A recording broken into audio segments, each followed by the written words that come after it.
Yeah, get some. I do not see him at the bottom. Tanya, we good?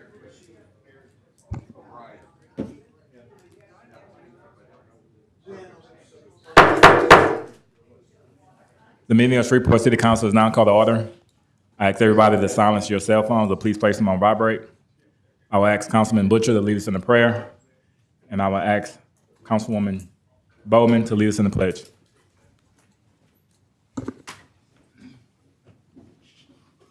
Heavenly Father, thank you for this day. Thank you for bringing us all together to do the business of the city of Shreveport.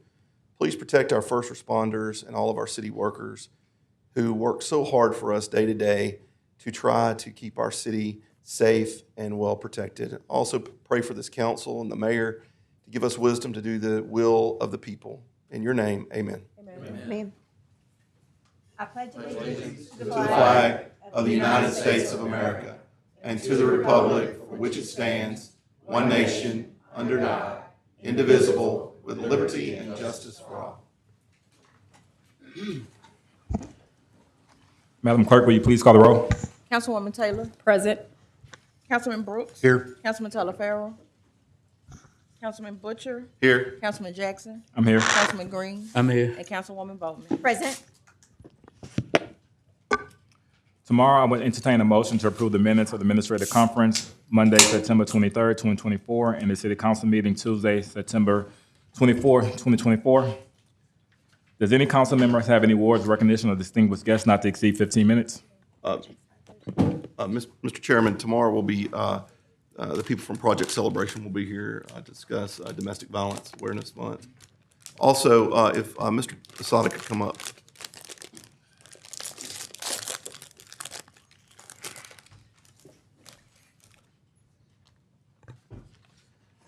Thank you, Mr. Posada. There's a few questions that were raised about the trip last week to New York. Kind of tell us what y'all did and how things went since you're our bond attorney. Yeah, absolutely. I appreciate the opportunity.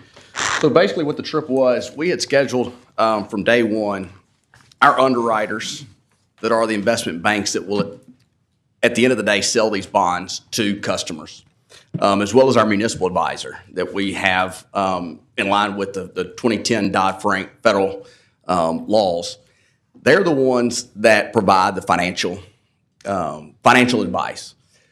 Previously, before 2010, lawyers like myself would come up and they would try to do everything. And when the 2010 crash hit, it became very apparent that there needed to be specific financial advisors, and then your attorneys are going to make sure that whatever they want as far as structures are put into place.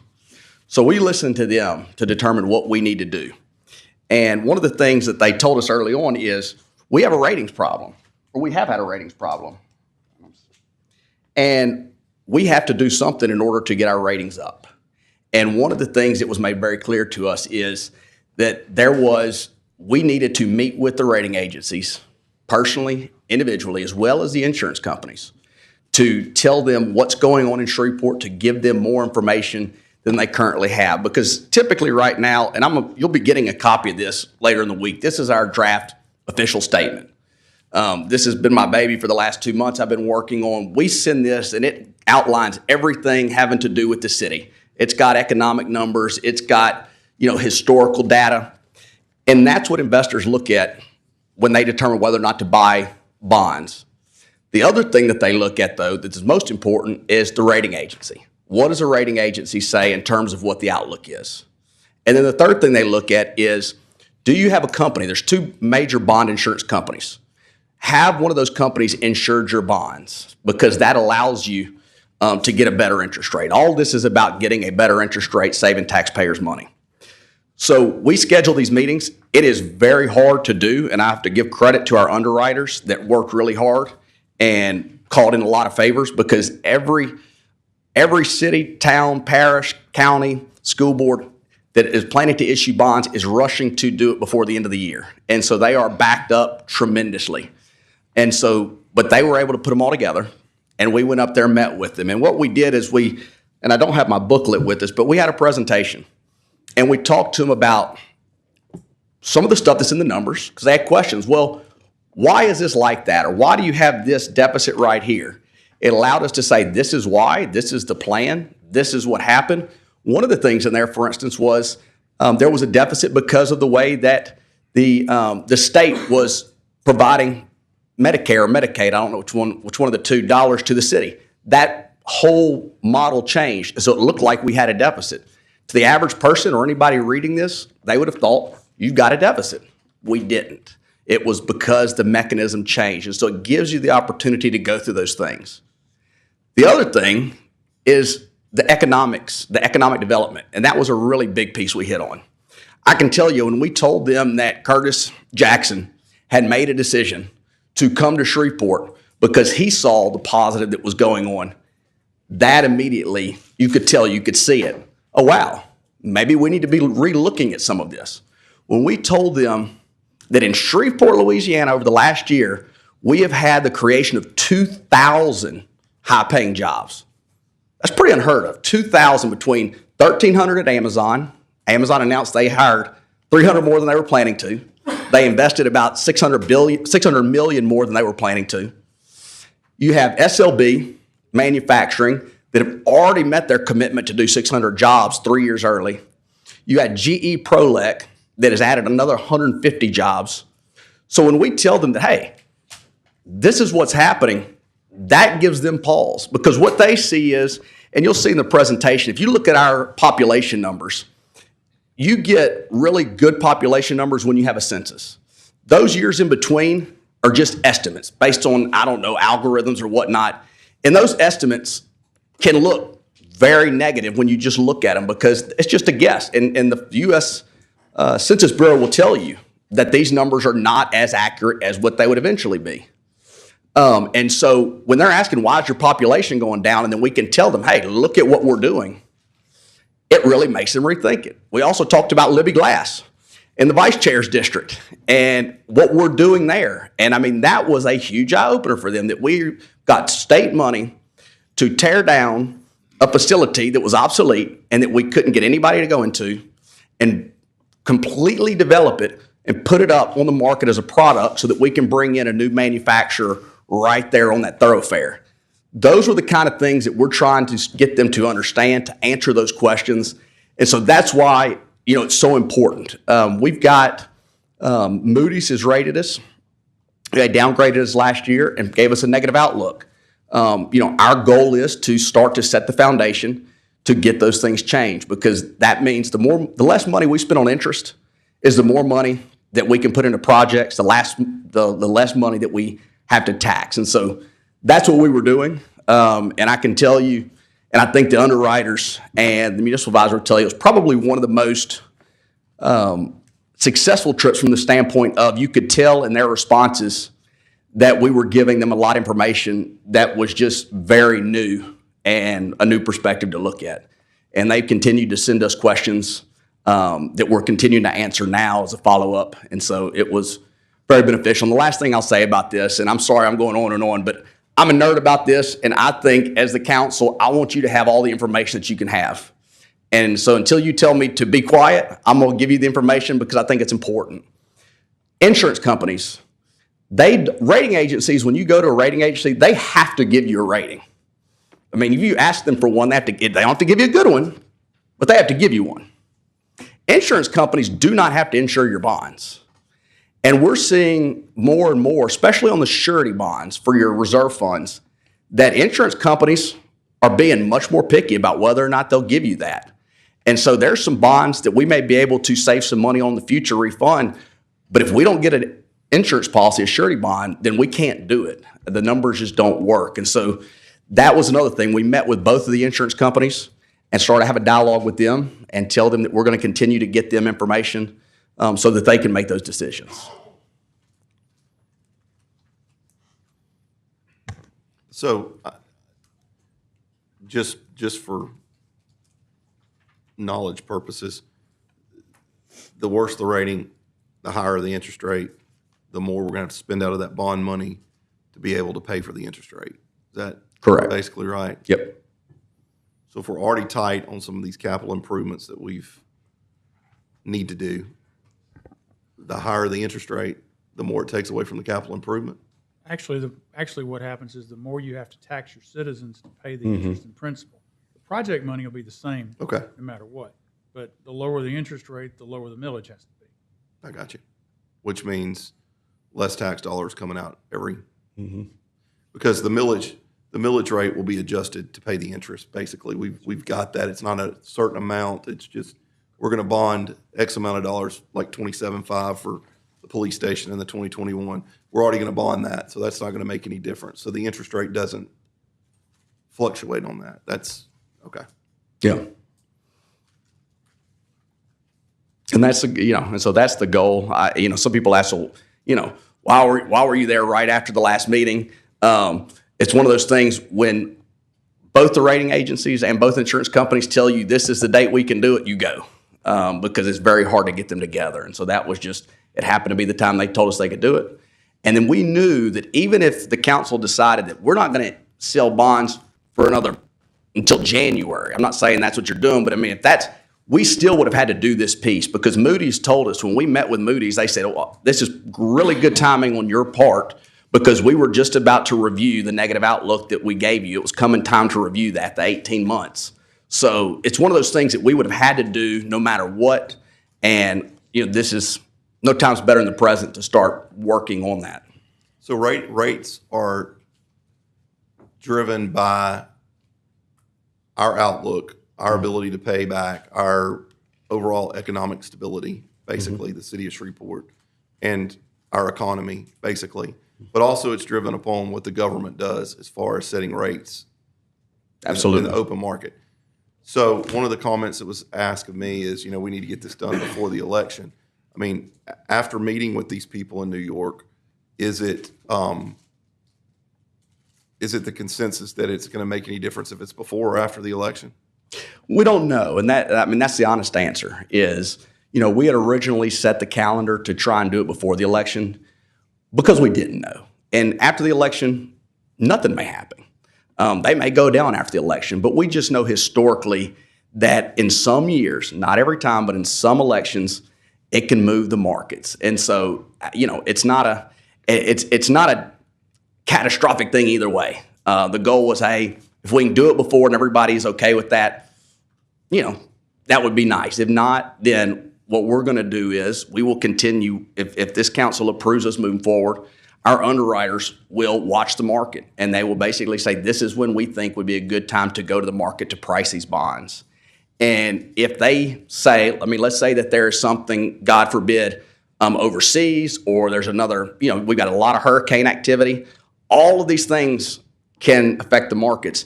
If they see, look, this is going to be a problem, we can pull it and we can go back to the market when it's going to be, a more beneficial time. And I've seen that during COVID, which was a unique time. But we did that. We had some that we would go and, every other week we would look to go and pull it until we got it in the right place. So I guess my last question is, so just because if we approve this tomorrow or we approve it 2 weeks from now, whatever, to be able to sell these bonds, it doesn't necessarily mean that you're going to sell them right then, that you're going to look for the best rate. Correct. And you've got professionals that do that. Yes. So it's not just the mayor saying, okay, let's sell it right now, or whoever. It's somebody that does this for a living that's going to say, okay, let's sell it. This is the time to do it. Because, in my mind, and I'm with you. I don't know if it's going to go one way or the other. I would think, depending on which way the election goes, it may be more beneficial to sell after, but the other way the election goes, it may be more beneficial to sell it now. I don't know. Interest rates in the mortgage industry are changing again. They're going back up when they had gone back down. So I don't know. But I just wanted to get some clarity on that, to make sure that just because we give approval for you to sell them, you don't have to sell them right now, that y'all are going to watch the market and let the professionals decide when it's best to sell them. And that'll be driven by the municipal advisor that Namdi Thompson, he's been here. He'll be at the next meeting. He's been doing this a very long time. He actually started off as an underwriter and then moved into the municipal advisor realm, and is extremely well respected throughout Mississippi and Louisiana. And he's the person that will give us guidance as well as the underwriters. And the underwriters, and I know that there's a lot of different people involved. And so just so that you know, and I'm going to put a chart together for you too so you have it, but the underwriters are Stiefel, and their main office is in Baton Rouge in Louisiana. and that is Josh Hollins and Charlie Sides, as well as the other underwriter is Cruz and Associates. They're based out of Little Rock, but they're the only underwriting firm or bank that has an actual office in Shreveport, and that's who Ken Ante works for. So everybody says, well, Ken Ante and a bond attorney? No, Ken Ante is an attorney, but in his role, he is working for the investment bank, and he's been doing that for over a decade. And so those are the two folks the two teams that we listen to from the underwriter side, and then we listen to the municipal advisor. I think that's one other thing. There's so many moving parts that the public doesn't quite understand what everybody's doing. You've got bond attorneys, you've got co-bond attorneys, you've got municipal advisors, you've got underwriters, and a lot of people get lost in that, and all they see is the amount of money that's being spent, because all these people aren't doing it just for fun. Mm-hmm. That's another question that's come to me. What are they doing? So I appreciate you taking the time to kind of explain to us where you are and why the trip to New York. Somebody asked me, well, they're going up there to sell the bonds. I said, they're not selling the bonds. I promise you, they're not selling the bonds. They can't sell the bonds. We didn't approve it. Well, and nobody would buy it. If we tried to sell bonds illegally, nobody would buy them. I think that's doing your due diligence, and it's good business to make sure that we're protecting the taxpayers, because the ultimate goal is we want to make sure that we're getting more bang for our buck and we're not paying too much in interest rates when we don't necessarily have to. And if we'd have gone in half-cocked, there's no telling, how we would come out. And the ultimate goal is let's keep the taxes as low as possible and get what we need with the voters approved. And, one of the other things, too, when it comes to, people said, well, I bet y'all are having fun up in New York. Well, I can tell you right now, like most of you, my idea of fun on a trip is with my wife and kids. No disrespect to the mayor or Attorney Edwards. Enjoy them. But if I'm going to go on a trip for 3 days, I want it to be with my family, doing fun stuff that I get to choose. These trips, the way that Louisiana regulates bond attorneys is there's a flat fee approved. It's set by the Attorney General and approved by the Bond Commission. Whether or not I went to New York to help get the city in a better position, I get paid the same exact amount of money when it closes. So if anything, I lose money when I go do these things over and beyond, because those 3 days were days that I couldn't bill my time because I don't get to do anything extra. I don't get anything else in addition to that. And so it really, in Louisiana, sometimes there's a disincentive to go over and beyond because you're going to get paid the same no matter what. But I live here. That's not the way I do business, and especially because I pay the taxes as well. But for all my clients, I just feel like our motto is let's go over and beyond, because long term that always gives the best, is the best way to practice business. And one last thing too, and I want to, and I'm offering, and I've said this before, I want to be able to provide as much information as possible to you as often as possible, because a lot of times it answers a lot of questions. And so one of the things too that we have not had in the city, or at least that we can't find, that makes a big difference is a post-issuance compliance policy. I thought I had copies of it. But our post-issuance compliance policy basically is what we're going to do as far as making sure that we're in compliance with the IRS Section 103 of the tax code. What we've put together and what we'll be bringing to you as part of this bond deal towards the end is a set of policies and procedures. The rating agencies look at those. All regulators look at those to know whether or not you have them. And then also it provides a checklist that every year Mr. Dark and the finance department can go through on each bond issue and basically go through and check off the boxes. And if one of those boxes is a no, it says, you need to call us. We need to look at this immediately. Because more and more, we've always, a lot of people say, well, nobody's ever going to catch all this stuff. It's in all these big documents. Nobody's going to see it. As I was telling Councilman Butcher right before the meeting, I just finished 2 years as the chairman of governmental affairs for the National Association of Bond Lawyers. We are preparing in this next year, this next Congress, there is a possibility that because the Tax Cuts and Jobs Act from 2017, those tax cuts are expiring. Most of them expire at the end of next year. There's a push to go and either renew those or to replace those. Either way, it's going to cost money. One of the places that's being talked about, and there's publications, people are writing about it, think tanks, is you could save a lot of money to pay for tax cuts by reducing or eliminating the tax exemption on municipal bonds. That would be catastrophic because that would make it much more expensive for you to issue bonds. And so we've got a plan, we're working with other associations to let Congress know how important that is. But one of the things that we did was we wanted to get some new data. We wanted to be able to pinpoint, put maps together and stuff to show where these projects were. So you've got these basically documents that you submit every year. We submit these every year. Every time we issue bonds, and then annually we submit them as well. And it has all the information in it. It would take somebody forever to look through all this stuff. Now, using AI, we can put models together that will scan these documents, pull out the information, and put it in an easy to understand format. That's what we're using to help put our policy papers together. That's also being used, though, by regulators. And so stuff that, nobody ever paid attention to or caught before is changing because regulators have this technology too. And we met with the head of the IRS division that oversees municipal bonds and told us very clearly that auditing of municipalities is going up significantly. It's already started. It will continue. And so I want to make sure that you have the information because the court said in a case in Florida decades ago that if you don't provide the due diligence, so you don't ask me these questions and something goes wrong, you can be held personally liable.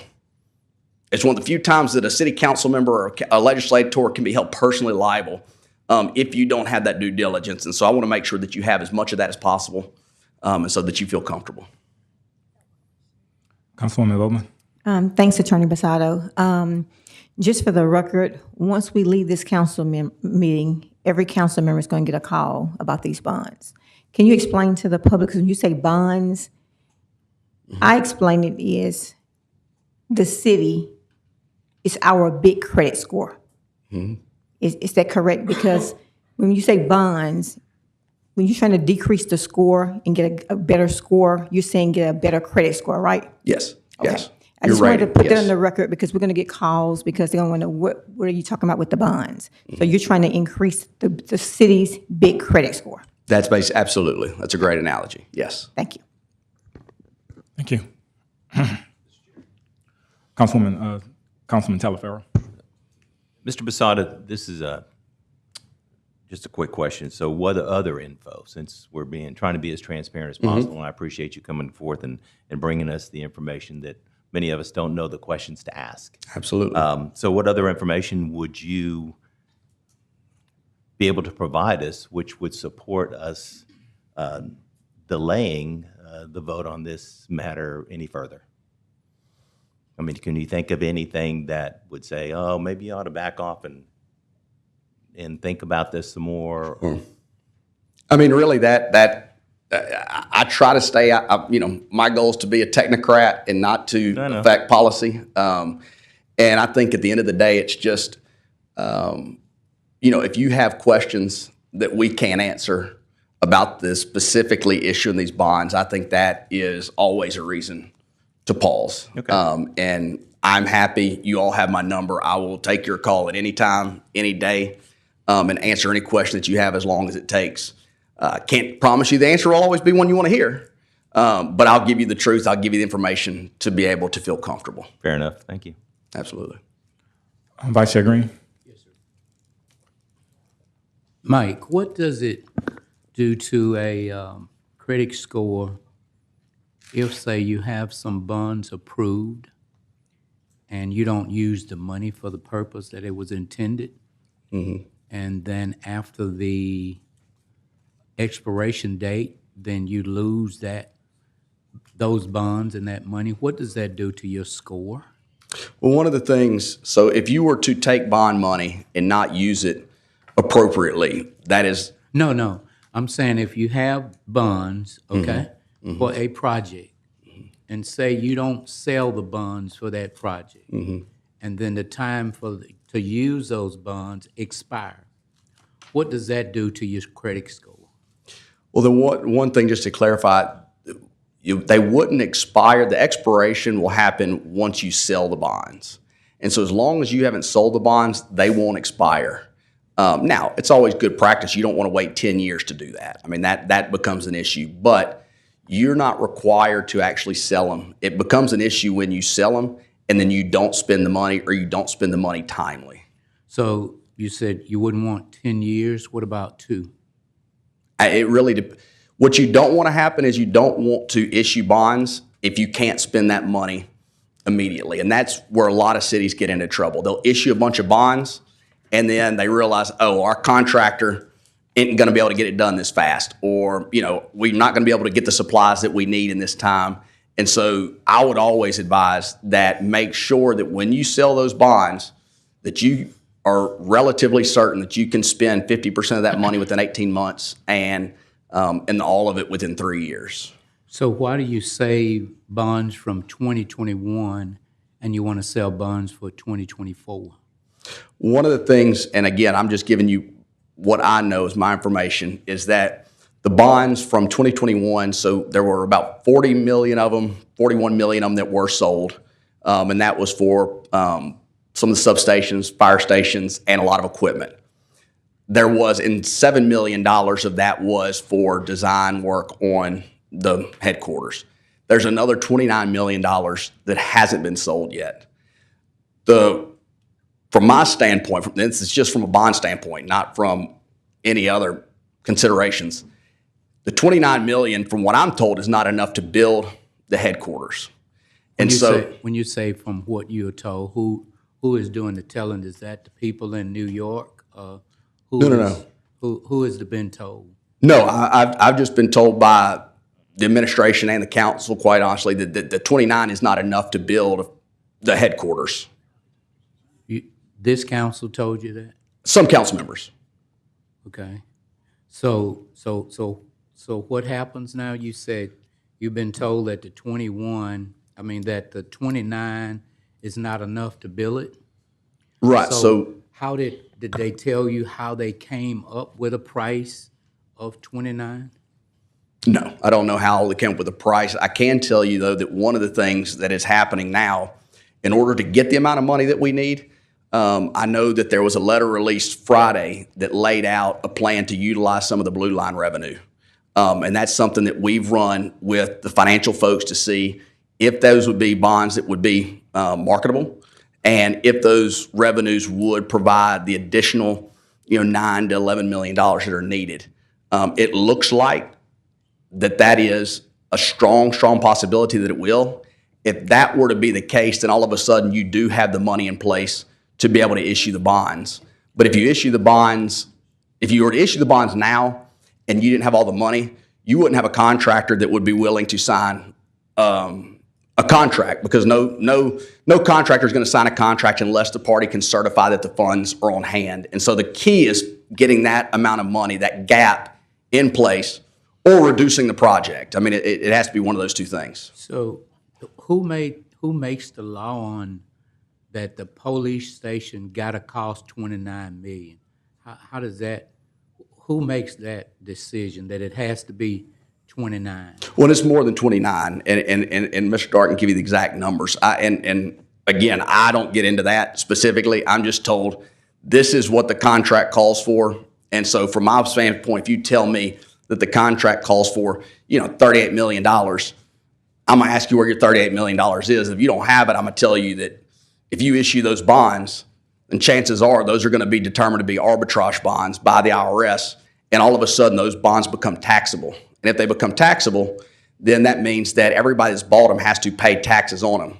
Well, that never happens. And so they come to the city and they basically say, okay, there's this millions of dollars that these taxpayers should be paying.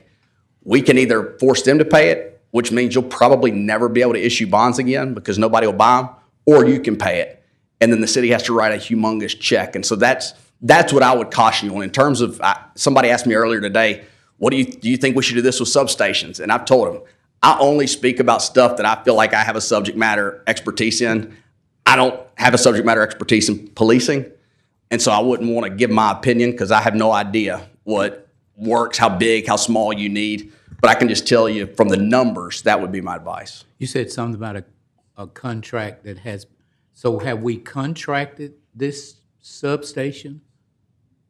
You said something about I think we're talking about the main headquarters. Yeah. It's under contract? No, sir. Mr. Darkin. Let me try to do a little. The estimates that we've seen and that we have used to tell you that there was not enough money as is are coming from the architect who is in the middle of designing the project. His current cost estimate for the project, counting everything, counting fees, furniture, construction, you name it, is approximately $36 million. We got 27. That's how the $9 million has come up. In the letter that the mayor sent last week, we kind of laid out the generalities of where we're going with this, we think. The project's going to be ready to be going to construction sometime next summer. We need to get all our money in place by then. That's going to be a combination of selling the last of the 2021 bonds and doing what Mike and I've been talking about for some time, which is trying to find a way to bridge the gap so that we don't have a Night Street kind of problem, so that we go ahead and as soon as it's ready to bid, we have the ability to bid it. So that's the general timeline. The project is the cost it is right now because we have worked with police and with the architect to try to get a building that is not too big, not too little, that would serve their needs. So that's why we are where we are. So let me ask this. Has nothing to do with Rice and Russia, but when I was we were building our church, we had a prototype. Is there a prototype anywhere as to how this station is supposed to look? I believe we're going to see the general schematic of that at some point later this month from the architect. So That's kind of the next. at this point in time, there's no prototype. Right now, what there is a square footage, generally to meet the needs of the police department, and an assessment of the way that construction will occur in the site that we have. So then, There's not a scale model of the building, if that's what you're asking. okay, so we've been dealing with this we had the money 2 years ago. So from for an instance, like now, fire station is going up in Councilwoman Bowman's district, and I know there's another one getting ready to be built. So at the time that we were building, or we sold the bonds for these fire stations, why didn't we, let me ask another question. To build these fire stations, were they done under this administration, or were they already in the works from the previous administration? Most of the work was done under this administration. I believe some things had begun in 2022. There had not been much done to begin on the headquarters project in 2022. So for 2 years, we've had this dream about a police station for 2 years. And now we are here after 2 years that we, I think, approved bonds in April, the new 24, was that in April? Yes, sir. So you take April and put it before 2021, and all we've had for 2021 is a dream. And so now that we want to get 2024 done, then now there's a lot of energy about 2021 that we got 29 million that we need such and such and we need such and such. Why didn't somebody a year ago say, okay, we need to be doing the this or the doing the that, or have a meeting with you that y'all could go to New York and figure out, get with the other geniuses and figure out what we needed to do up until now. So then now, it makes all 7 of us up here look like we're the bad guys because somehow we want to go on and do this because we don't know what the election is going to bring. We don't know whatever. But for the 2021, the election is not in place. That doesn't matter about them for the election. We have not worried about them for 2 years. Now the 7 of us come tomorrow. If we don't vote for it, then we become the bad guys because we're the ones holding it up, and we're going to be the ones that make the interest. If we have to pay more interest, we're the ones who are going to be at fault for it, which we have no control over the operation. Our deal, what we are up here for is each second and fourth Mondays and Tuesdays is to deal with legislation to approve it. We don't operate any of day-to-day. We don't operate with any of the money. We just approve it or disapprove it. So therefore, with you being the bond attorney, during this process of 2 years, I know we got the fire station money, we got some money for the substation and all of that. What discussion have we had about the police station? These are the people who we ask to serve and protect. These are the people who put their lives on the line every day. These are the people that in a few months, not me, but some other folk will be asking for the police to endorse them, their unions to endorse them, because public safety is important and whatever. But for 2 years, the money has been there and it's just been zapped. So how do you explain that, Mike, as to the conversation that has been done about 2021? Mr. Posada, before you respond, hold on, before you respond, let me say this, and I'm going to get with Councilwoman Taylor as well. I understand where Vice Green is coming No, from. you don't. Let me explain where I'm coming Hold from. on, let me finish. Let me finish my thought. Mr. Chair, I had the floor. I know. So I don't need you to explain what I'm explaining. I can do it. I'm not explaining what you're explaining. Let me finish my thought. So you're going to interrupt me talking so that you can explain what I'm explaining. He didn't answer what I asked him. I'm going to give him the opportunity. Let me finish my thought. Okay? You've been focused on the credit rating. That's why you went to New York. What we've been addressed with is the public rating. The public is on us about monies that they voted on prior to the monies that we're getting ready to sell. And so we have to answer why we haven't voted on that money, why we haven't sold those bonds. I understand your explanation. If we don't have enough money to finish and we sell it, then we can't complete the project, then that money just sits there. But that's an issue that we have to address today. Before we can move forward, it's important to the public that we give them what they've already voted on first. And we haven't spent enough time and energy, and has been enough communication to the public expressing where we are with those first pots of money, because that is just as important as this second pot of money. And so that's where all of this is coming from. We have to be prepared to answer, this is what you voted on, this is how much we have, this is what we're going to do with the money, because we still have to sell those bonds, and those bonds are still going to be based on whatever the interest rate is at the time we sell it, correct? Correct. So that old money is no different than this current new money. The urgency is still the same. I will allow you to respond to Vice Chair Green, and then we'll have Councilwoman Taylor with her question. Mr. Chair, I forgot I forgot my train of thought. Well, go ahead and respond. Well, So let me say this, yes, Mike. sir.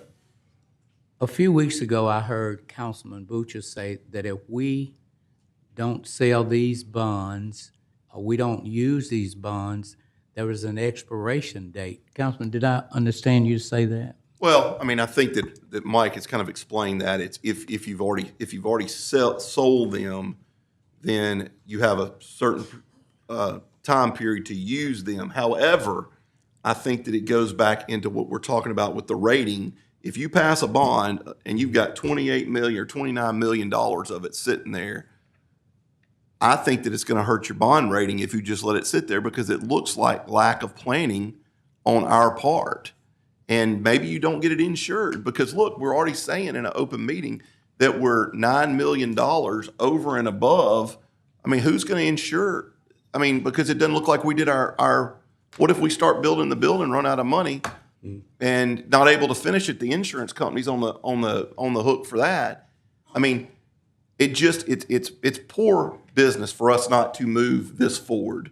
So part of what I said is correct, but the other part is somewhat, I stand that I need to be corrected on that. I'm just saying that I think that once the bonds are sold, you have X amount of time to do it. I was always told that you only had X amount of time from the time the election happened to get started on your projects. Yeah, no, but you know, it's you have basically as much time as you want. Although it's not good practice to go too long, but Well, and maybe what's that's worse why I than was that? told that. Maybe Yeah, I that's mean, why I was told that. But what's worse than that, what actually is a legitimate violation of IRS Section 103 code is if you issue those bonds and you don't spend that money. Once you sell those bonds, you have to spend that money, or you risk those bonds becoming taxable arbitrage bonds. So that's the bigger risk. Now, to your point, I agree with you. I mean, I think that at the end of the day, I think the financial, the underwriters and the MA, they'd love to sell every bond that we have authorized before the election. But doing so when you don't have that $9 million to do the project creates tremendous risk to the taxpayer. And so one of the things, though, just to underscore that That's what I was talking about. in the letter that came out, there is this proposal that would utilize blue line revenue sources to fill that gap. And we've been working on that for probably 6 months, 8 months, going through, trying to see. That all took a pause when the legislature went into session, and there was a bill filed early on that said, we're not going to be able to use that money. And so when that money was almost taken off the table, you obviously can't use a source of revenue that you're not going to be able to have to issue bonds with. Once it was clear that revenue was going to stay there, then now we're still working the model. We still have to make sure that the financial folks see that, because just like with any cameras, you're going to have a high rate of tickets and people are going to start to realize where they are and it's going to go down. But the research shows that at some point it plateaus. And I'm not trying to take away from either one of them, but he kind of brought me into this real quick. Here's kind of what my thought is. So I would love to buy a $700,000 house, and maybe I planned it. Maybe I got everything together, and I'm gonna go buy the $700,000 house. But when I get there, I can only qualify for a $600,000 house. I got kids that are going to be going to college or whatever. I don't want to pull out of my savings. Unfortunately, we've waited 2 years. If you got $28 million to build the station, you're going to have to build a $28 million station. That's what the taxpayers. This is going, well, we're going to do this, we're going to use this camera money, we're going to do this, we're going to do that. Unfortunately, I'm sorry, and it's not this council's fault that we haven't started construction. We're going to have to spend what we got. If we've got $28 million, that's what we have, regardless of whoever's fault it was that gave us those numbers. I don't think it was really anybody's fault. I think the economy's changed. Building costs have gone up. We have some inflation issues that are going on. I don't want to blame anybody because I'm just going to say this for the record. In 2021, the department heads that are here, the department heads in 2021 are still the department heads in 2023 that are related to this. So this narrative of it's the administration's fault, it really isn't the administration's fault because we've got the same department heads to a certain extent. So I just think that this is just my thought, and we're getting call after call after call on this. My thought is if you got $29 million, Mr. Dart, Then deal the 20 is that 29? Is that what we got? Well, you're about to get Mr. yourself Chair. into an interesting choice, and we will help you walk your way through it when the time comes. If you Chair. build a $28 million police station, you're going to build one that's too small. You're almost better off not building it at all. That's not going to No, Chair. But Mr. Dart- and we've promised to build They it. voted on it. That's not We going have to certainly Chair. But promised to Mr. build Dart, it. you're having the conversations with Mr. Basato. Mr. Basato can't vote on the money you need. You need to be communicating with the council so we can know what we're facing. Because right now, for 2 years, nothing has been said. We didn't know we didn't have enough money. So if you need us to vote on the money, we need the communication. That's the missing piece to the puzzle today and every day. And we're not, as Mike has said, they're still running to make sure that the model that we're trying to use is one that's workable. We're still trying to work with the architect to make sure that we don't ask for $1 more than we need. And all of those, I mean, this is a next spring Yes. issue. It is not. But I think we it got is not state, now. I think we got a state budget where we got chicken money, and we need to regroup and go back and look at with the money we have, what we can do, and stop robbing Peter to pay Paul, and stop talking to other people opposed to the council, because we're gonna keep voting no until we get an explanation of to do with taxpayers' money. The bottom line, it's not my money, it's not your money. The people voted on this and they're asking us questions. On National Night Out, that's the questions I received in my district. What are y'all doing about the bond that was approved in 2021? So I can answer for me until I get the answers I need and to know exactly what we need. I don't want to require on Blue Line money to give someone a ticket to pay for a bond? I mean, that's ridiculous. We need to come up with a better line. We know supplies have went up. Let's go back to the drawing board and say, hey, we can afford this. It's the right thing to do. Let me allow Vice Chair Green to go ahead and finish his thought, and then we still have Councilwoman Taylor next. Thank you, Mr. Chair. Before I finish, Mr. Chair, you did a beautiful job explaining. Councilman Bucci, you did too.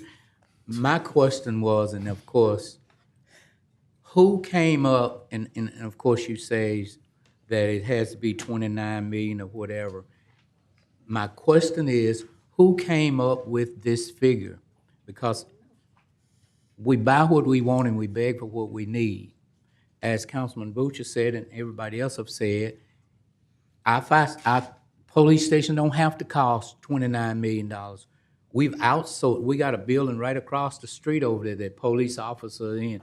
They're doing something. We got substations coming.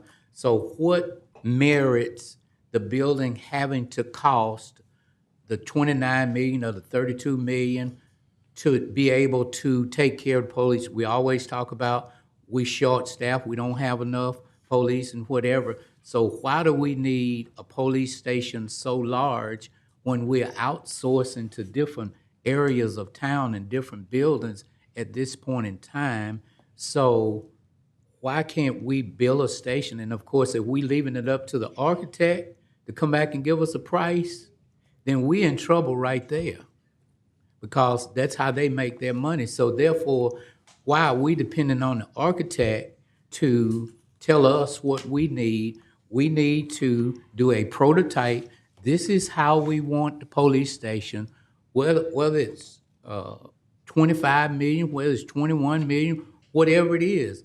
The money that we have, then let's build a police station with that, and we done. Versus, it's got to be this amount.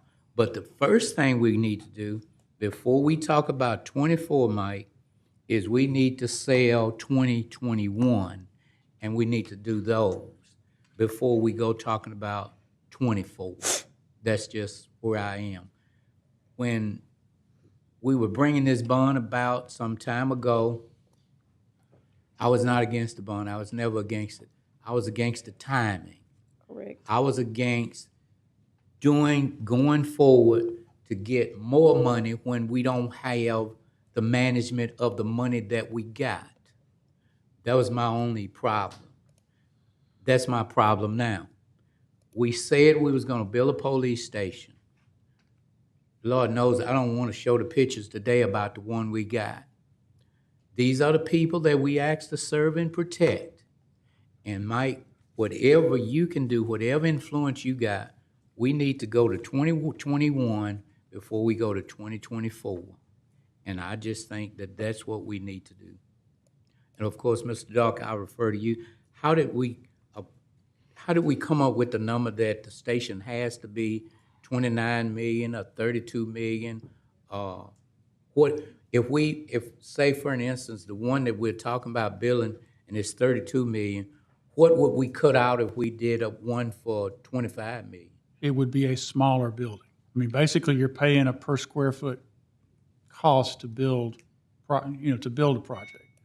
What we have done over the last several months working with the architect is they went to the police department and said, okay, in the perfect world, what would you like? What do you think you need in terms of space? And that number came back considerably larger than we can afford. So we went back with the architect and the police department and said, okay, let's get real. Let's try to see what we can do. And they had settled on a square footage number that they believe is appropriate. If you were to say that you were going to build a building that costs 20 or 30% less than that amount, you're going to get generally 20 or 30% square footage difference. It's not actually, it's not absolutely a ratio, but that's the easiest way to think about it. Is if you're going to build a less expensive building, you're going to build a smaller building. And that's what we're trying to balance, is trying to get a building that is large enough. And remember, the building is being designed for who's going to be there when substations are all populated. It's in effect for the people, and it's about 150 or 60 of them right now that we are trying to find a place outside of patrol trying to find a place, for the duration while construction's going on. And that is not a small square footprint.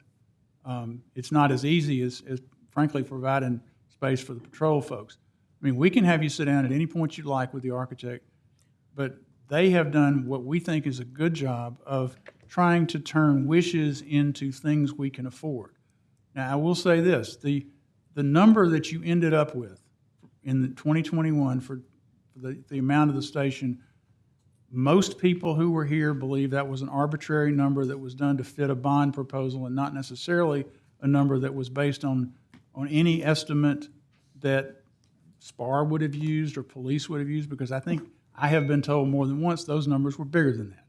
What we have is what we have, and we're trying to make as best use as we can, but we're also trying to find a way, if there is a way, to use the $27 million that we have, plus use a little more to get something that they can live with for the next 50 years, then we'd like to give you some alternatives to do that. And that's what this whole discussion has been about, trying to supplement it. If we end up building a building with only what we have, something is going to give. Either police is going to have to split up and some of them are going to be someplace else in a building we either own or rent, or they're going to have to cram in. And one of the things we're trying to do, they've certainly worked in less than optimal circumstances for a pretty good while.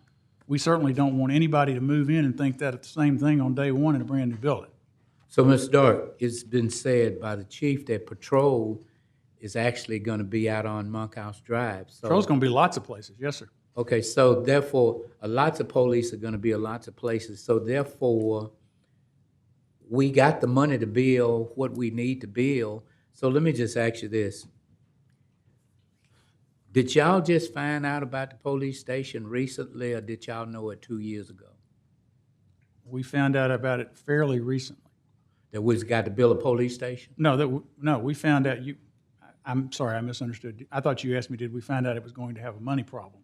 No, That was sir. a fairly recent. No. No, when we came in 2023, the question was, okay, what's happened on that bond project? And the answer was really not a whole lot. So that was when we started sitting down with police and saying, okay, who's actually going to be here? How big do we need it? And then the process began, going through our A&E selection, going through mayor selection to try to get an architect and get them on board. And that happened sometime, if I'm not mistaken, late summer last year. And so they've been working ever since. The goal right now is to have plans ready to bid by around July 1st of next year. So we've been trying to do all our timing for that. Now, one of the things I want to say, y'all are talking about, there are projects in this $256 million that the voters approved last April that won't be built for several years for the same reason the police station's not. Most of the stuff that's in this first sale that we proposed to you is stuff like streets or water lines or sewer lines that does not take extensive, years of design and years of construction. And that's why those things are there. There are a few projects.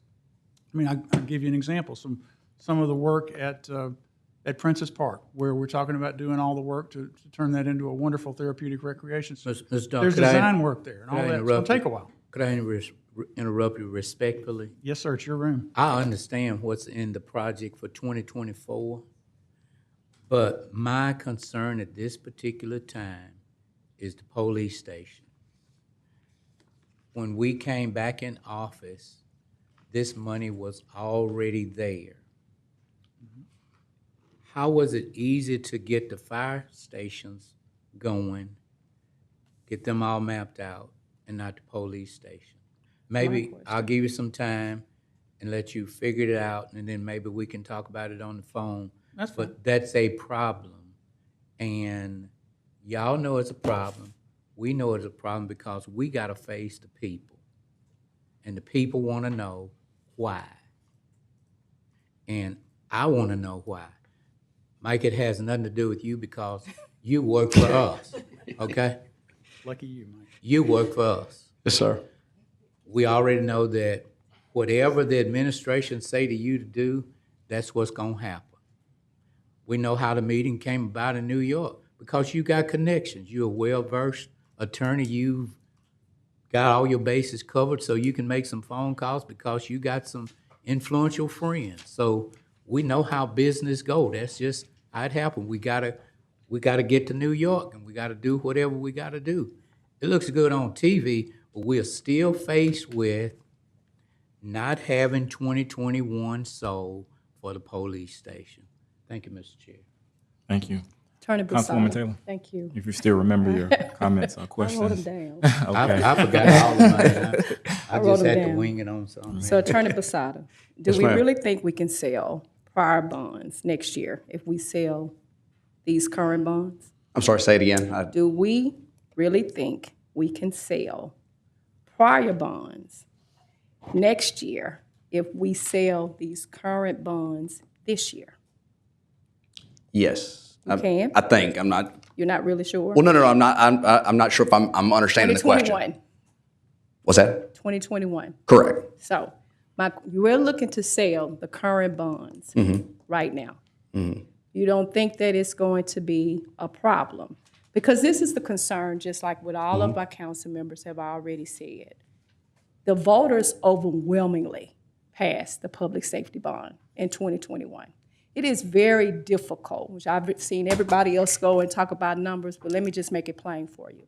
It is very difficult for law enforcement to sit over here and look at fire stations built, new buildings that they can go into. And they going into this raggedy, mold-infested building, a mildew-infested building over here. It's very difficult to watch. And so the question then becomes, where is the priority? And as I'm listening to what Mr. Dark is saying, I'm wondering at any point, when were the police and that administrative staff a priority? That's not your call. That's their call. And so for me, I want to know why was the 27 million not a priority? All I can say without getting into the policy, because again, that's outside of my purview, but I can just tell you that the reason that we're moving forward with the 88 million is because we have all the money in place, we can spend the money. And quite honestly, the second that we have the money and that we have the design in place, I mean, we go with the police. But I mean, it really comes down to, do we have the money? And I don't think, to me, from a bond standpoint, from a bond attorney standpoint, it's not really an either or. It's the law says we have to have the money in place to be able to spend it in 3 years. The 88, we do have that money in place. The 27, under the current plan, we don't have that money in place. And so, I mean, that's where I'm coming at from a legal standpoint. From a policy standpoint, I wouldn't. So this is what I would say with current plan. You know why it's not for the current plan? Because there is no plan. There's no plan for the police department, and the police department was not the priority. So again, when you line the two up together and you have one fire station that was already built prior to the bond, another one that is coming up that's on Greenwood Road, and then another one that's 15. You have the auditorium that is replaced, all from this particular bond. The question still remains for me, at what given point was the police the priority? Because pretty much everybody up here, including the mayor, ran on public safety. And one of the things that the public overwhelmingly voted on was public safety and a brand new police station. So for me, I agree with Councilwoman Bowman. The police station and that bond has to be a priority. It's in that order that you need to work out what it is with the 27 million or 29 million or whatever it is that you have, since you have these other buildings that you're looking at and everybody is not going to be housed there. Every time it's come up, it's like, here's a shortage of officers that's here. But the priority for me is not having these officers go back into that building and that administrative staff. And so at some point, that 27 million needs to be priority number one before 88 million. Because if you tell me that 29 million is not enough, how we know that this 88 million is enough? How do we really know that if we just playing with the numbers? And I know that it's not you, because you're not here on a daily basis, but they are on a daily basis. And that police station is going to get built. It is going to get built because the taxpayers said, we want a new police station. That's what they said. Sure. And so that's going to get done. So I suggest that the same energy that we have for this 88, do it with the 27, so then we can move on to the 88. That's not a problem for this council, but we can't go back and look at our public and say, well, we really did move on this 88, and then tell those officers, hey, I need you all to come around Ford Park, and I need you to tell them to cut that music down while I'm sending them back into this nasty building. I can't do that. I can't tell them to keep leaving the comforts of their home and come to this raggedy building. And then I'm trying to figure out what I'm going to do with this money, and I'm not making concessions for that. That's what this council is doing. And this council is saying, we're not going to keep doing that. Not going to keep doing that. So were y'all in New York, did y'all talk about the 27 million? Yes, actually we did. And because we talked about how, this is going to be beneficial for all of them. And we talked about the plan that we had in place to get that additional $9 million. Because I think at the end of the day, I think everybody would prefer. I think the preference is for everybody to give our police officers what they want and what they feel is necessary. And so, I was very proud of the fact that we were able to be very creative and innovative and find this additional money that's not there without having to raise taxes on the taxpayers to get them what they want, while at the same time making sure that we're not having to raise additional taxes, go out and pass an additional bond. And so, I think that we're in a situation now, and I know that everybody wishes, including myself, I think everybody, I'm a citizen too, I think all of us wish that $9 million, that extra money, we could have, it could have been identified, could have been found, could have been had a year ago, but we didn't have the certainty with Blue Line that would make it marketable to be able to sell bonds based on that. It just, the data wasn't there. So I know everybody wants it to be done quickly, and I hear you, and I'm with you. But I can tell you that, at least from my standpoint, from the point of selling bonds, the one hurdle that we have left from just a purely technical standpoint is that $9 million. And I am fairly confident now, assuming that, the underwriters get the blessing from the market that it will, that it is marketable, that we will have that $9 million. And at that point, Katie barred the door. Take the 29 million or whatever it is that is said, and let's see what we can do with the 29 million that we have. Let's see what we can move the 9 out. and of move it. the 9 Just out move- of that. Just forget, since we don't have the 9, let's just work With what we have. That's- And let's see that's what all. we have. You have other individuals in this city that have been generous enough to go and look at other alternatives. But the priority for this council is public safety. That's the priority. And we cannot say it's the priority if we send in people in a mildewed, infested building every day. We can't do that. So that has to be the priority. Once we do that, and that should be done in months, in a couple of months, according to what we receive from the mayor, then we can move on these other projects that you all have with some concessions, for sure. Because I'm looking at the bond team as well. Because what's also going to be important for me is the diversification of this bond team. Who are you the bond attorney on the other one, on the 29? They're Or we done. Basically, it comes up, when you have a change of administrations, or, you typically hire your new bond counsel as you go. So that's to be determined. So there's no. Well, that's. What you typically want in a situation is you want to have some consistency because of the different things that we're dealing with, because all of this stuff kind of works together. That decision needs to be made quite quickly if we're kind of between two bond attorneys on the 2021 and the 2023. We need to make sure that we're all on the same page, because how many bond attorneys are we going to be paying on this deal? I guess I want you to represent us the best that you can, and I'm not quite sure having two different bond attorneys trying to sell bonds is in the city's best interest. Sure. Am I wrong for saying that? Mike would think so. Mike, I'm just, and I'm not trying to cut anybody out of anything. No. But if you're only selling the 2023, in my mind, you're going to be fighting for the 2023.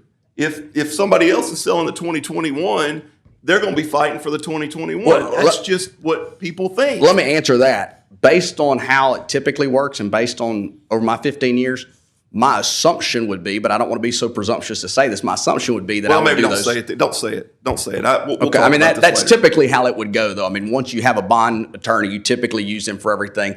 I want to get both of them done regardless. That's what I hear. That's what I want to hear. I and- mean, because if Yeah. the I mean- 2021 is clearly what we think needs to come first as a building block. Now we can walk and chew gum at the same time. We can still be working on the 2023 to make sure our numbers are correct. Correct. But I think the overwhelming consensus of this council, bipartisan, black and white, is to get the public safety part of it taken care of.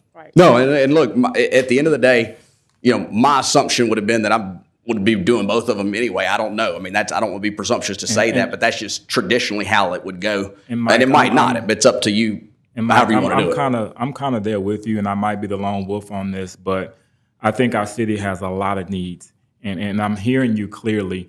The $88 million is a project that's ready to go. These are still needs of the city that needs to be addressed, and I understand those projects are ready to go, and I don't want those projects being delayed because of whatever process happened and we didn't address the police station properly.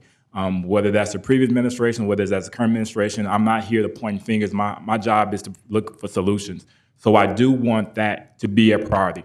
I want the administration to make that a priority. I need the administration to say that that is a priority, but at the same time, I don't want that to hold other things up that the city needs. We still need streets fixed. We still need drainage fixed. These are other things that the citizens have voted on, a majority have voted on, and they want these things done as well. And so you're here in front of me, and you're confident telling me that these projects are ready to go. This $88 million, once or so, we can start dirt turning. The city needs to see dirt turning as well, but yet we can't have the people that we're paying good money to protect us in a building that's good money. dilapidated. Not So good money. we can't we can't have that either. So the administration, this council has to draw a line in the sand that says, look, this is a priority as well, but at the same time, we have other needs, and we can't just allow those needs just to be in limbo while we're trying to get this thing fixed.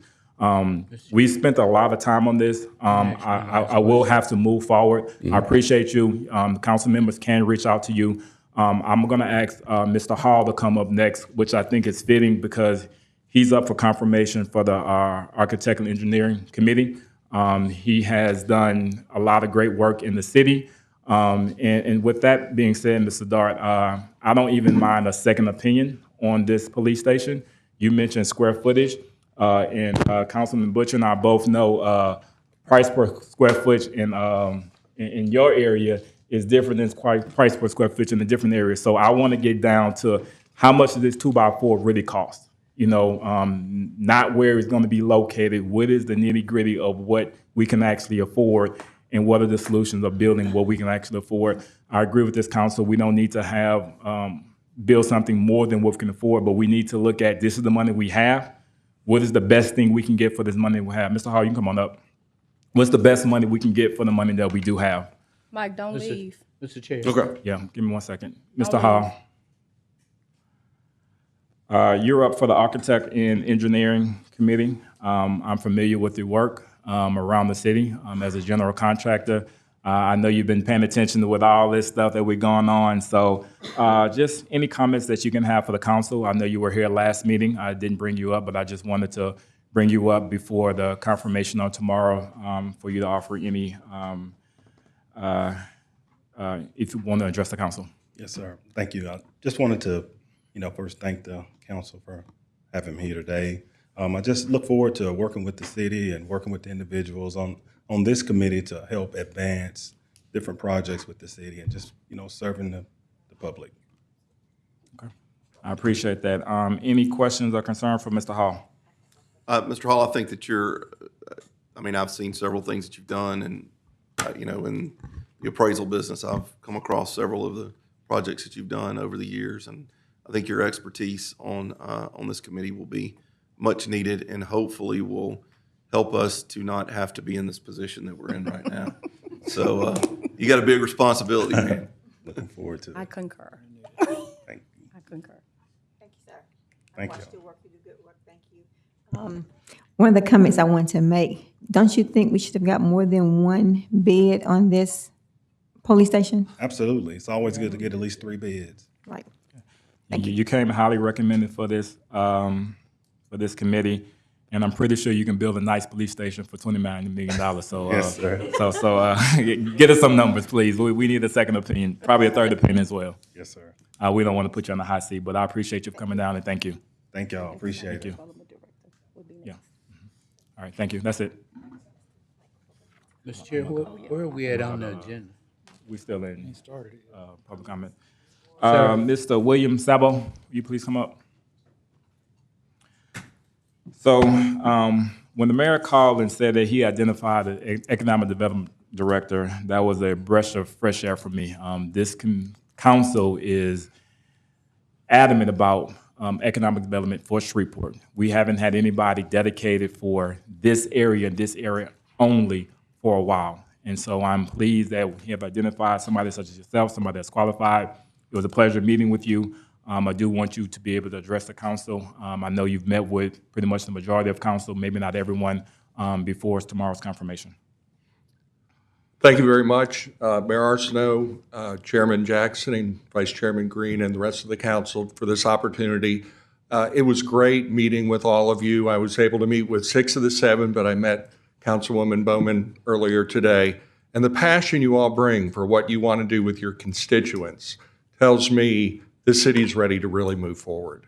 It takes government, it takes private business, and it takes our educational and training institutions to really make economic development work. In a way, I like to, when people ask me what economic development is, one, it's equity-based. It has to be everybody in the city.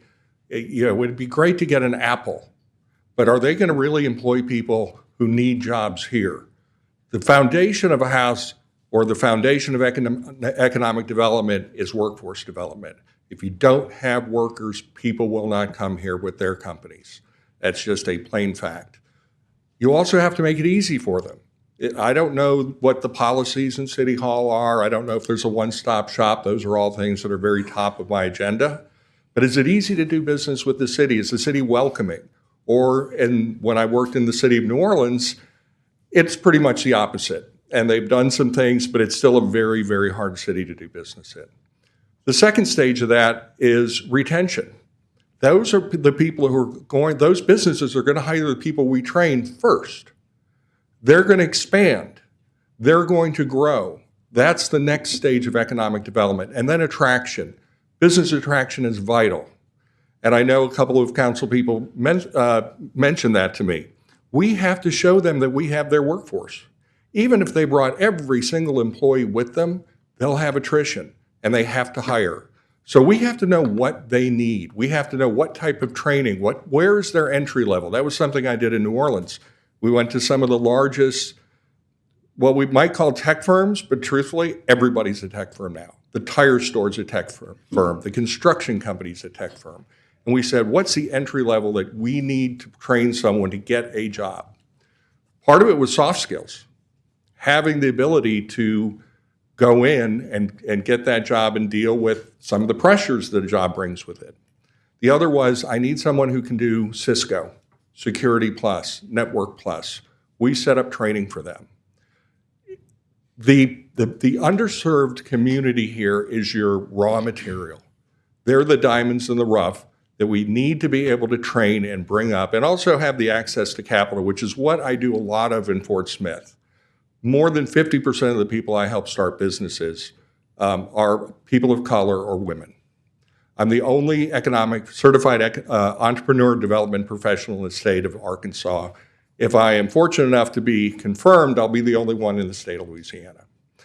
Small business is the backbone of any community. We all want, well, I shouldn't say we all want a Amazon distribution center, because I don't want to assume that.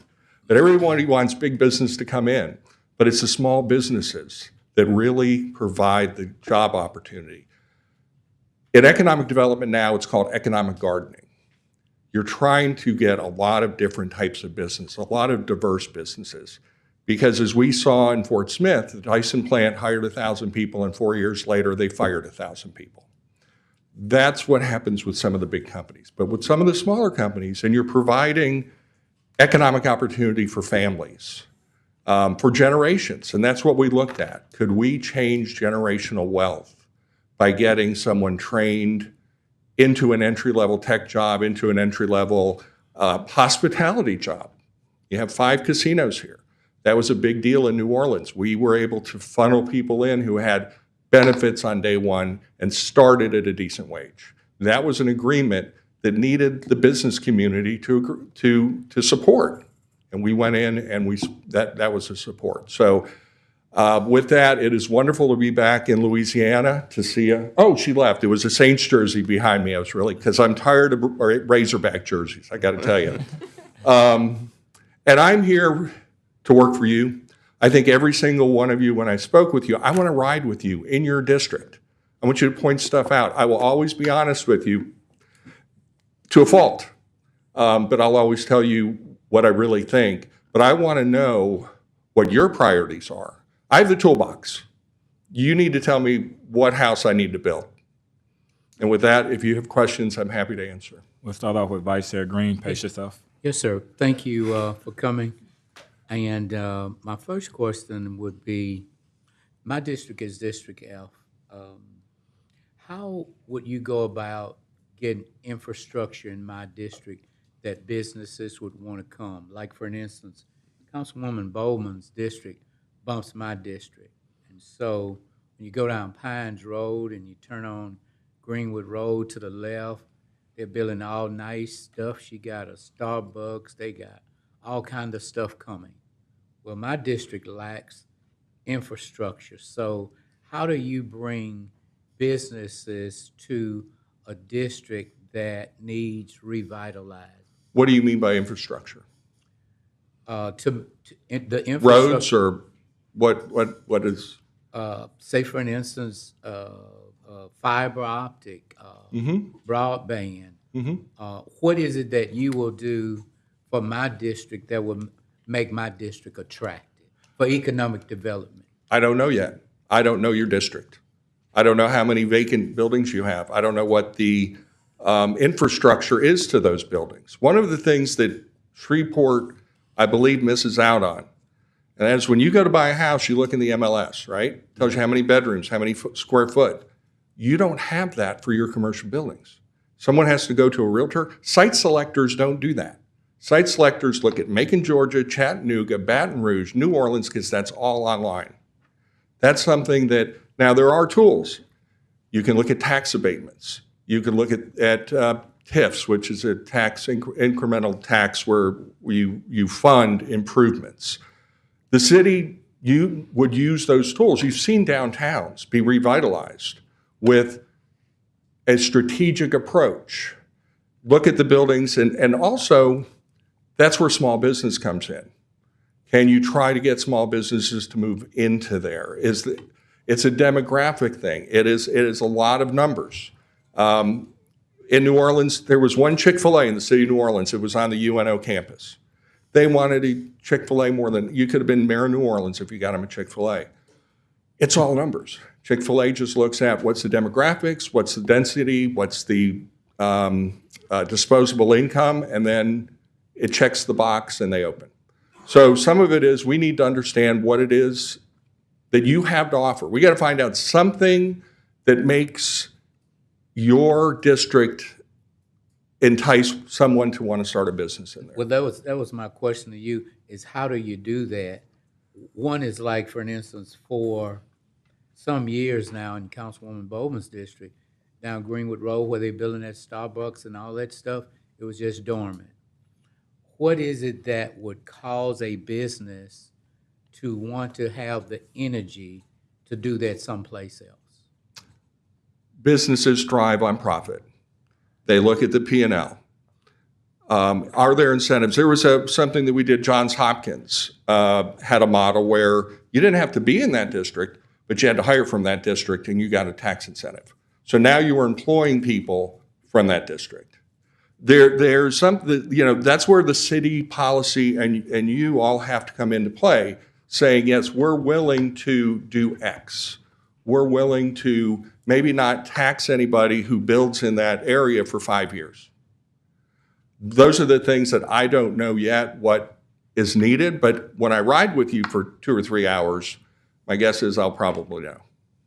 Well, we'll have to get permission to go by Councilwoman Bowman's district first to see all of the stuff that they have going before we could ride in her district. Great, and I'll So- be glad to ride with y'all because me and Vice Chairman Green do have a lot of areas that connect.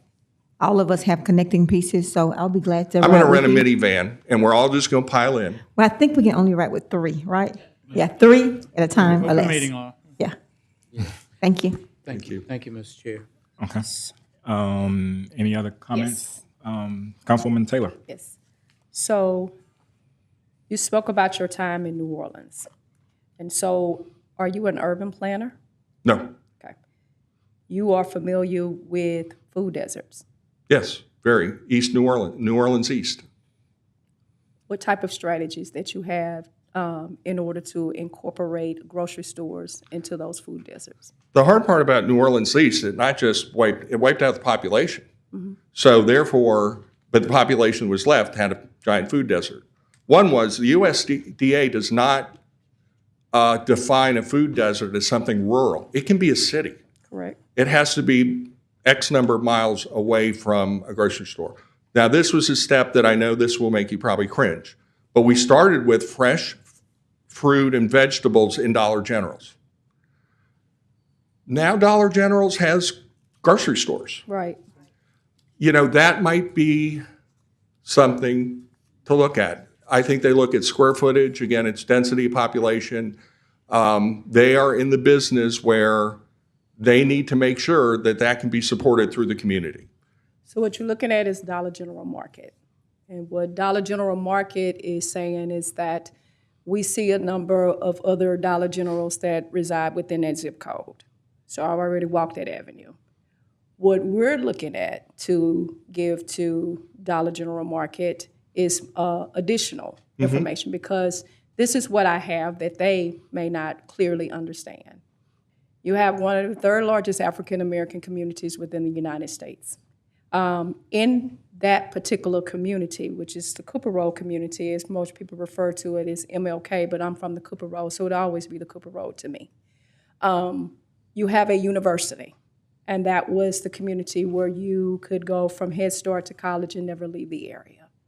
What we don't have anymore is a grocery store and some of the amenities there. So what's very important to me from an economic development director is that who understands the infrastructure that has to be built around the urban community and attracting economic development in that area. And I don't mean a number of Dollar General, Family Dollar, and Dollar Trees, because we're more than that, and to include liquor stores. That's not what we're looking for. Most of the time, what we hear is rooftops. And I say, what about our retail dollar? Because our community, and Mr. Hall could tell you this, would at one point support 9 stores serving liquor, but you could tell me that I couldn't have fruits and vegetables in it for a grocery store.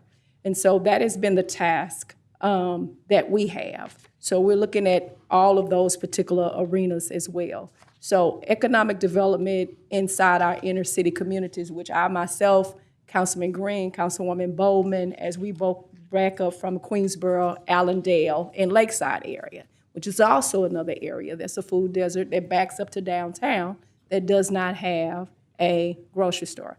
I don't have a gas station. I don't have a grocery store. I have somewhat of a pharmacy. And so when we're looking at HUD dollars, then we're looking at walkability. So community development already has Workforce Development Center, what you're speaking of, that they can work closely together, that I see economic development as well as community development working hand in hand in that. But what we're looking for, for our districts, is tangible. Around Amazon, we have already established a TIF district. But as I said to Mayor Arsenault, the North Market Corridor is a corridor that really needs to be built up because you have 1,300 employees, and the amount of money that Amazon has invested in this community, then you need to ensure that we have disposable dollars with a good wage, is what I hear you're saying. So those are the real concerns that I have, and that I want the economic development director to be able to understand what Shreveport has. We have a majority of African American community, and then you have a number of people that are working at or sometimes below the poverty level. So we're trying to move people to a level of not just living, but you want to have a quality life with disposable income. That's what's important to us. But I also want to make sure that not one part of the city is growing. We need to make sure that we're building from the inside out. And that's very, very important to me, because I just don't want people coming into our neighborhood for show. I want there to be a significant investment there for the people that are there as well. You know, and you talk, you make so much sense in terms of the grocery store and the small business. That's where entrepreneurs come in. One of the things, yes, when I say that Chick-fil-A or Dollar General are nothing but numbers driven, Right. but the local person, if we could support, and maybe it has to be we give them the building. Correct. We got plenty of empty ones. I understand. Is there a way? And maybe there's a federal grant. I mean, they call it now, braided funding, right? We have a new word for it every 15 minutes, but it's trying to find local, state, federal dollars, Right. where maybe the grant says you have very many, a lot of grants are matching funds, right? Well, building can be a matching fund. Right. And so I'm a very big believer at being an entrepreneur development professional.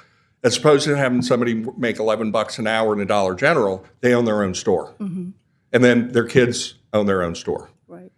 That's where some really fun strategy, and that's, to me, this position is so vitally important, but it's also so creative. I saw that in New Orleans. It is a African-American city. It does have a large underserved population. It would be, we kind of came to the conclusion, we can't wave a wand and have, it's kind of a one person, one family at a time. But someone said it's like digging a ditch. When you look back, you've really made an impact, but it's slow going as you go.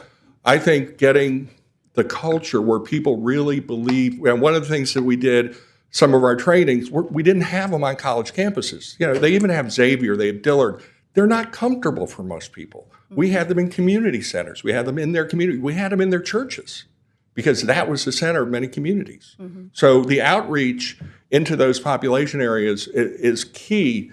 Not only does it provide jobs, not only does it make a more vibrant city, it lowers the crime rate. I just read a statistic, 10%. If you can raise the employment rate 10% of underserved or at-risk men and women, crime rate drops, property 1.6 and violent 2%. That's probably the best crime fighting you can do, and that is giving people jobs. Councilman Green has a follow-up question, but I do want to extend the opportunity for any other council members to ask their questions before his follow-up. Mr. Chair, just real quick, when I met with you, I was impressed with some of the things that you were saying, because this, for me, has been a big deal, the food desert issue, just from a real estate standpoint, for us to be able to have the amenities that some of the neighborhoods don't have right now. And one thing that I've talked to Councilwoman Taylor about is a possible TIF that would build something that she's got prime real estate on MLK right now at I-49 that could really not only bring in the community, but could bring in people coming into Shreveport, and it could be a flagship type development. So I'd love to see what you could plan for us to be able to get involved. Absolutely. Like you said, donation of buildings, grants, things like that to bring into the inner city.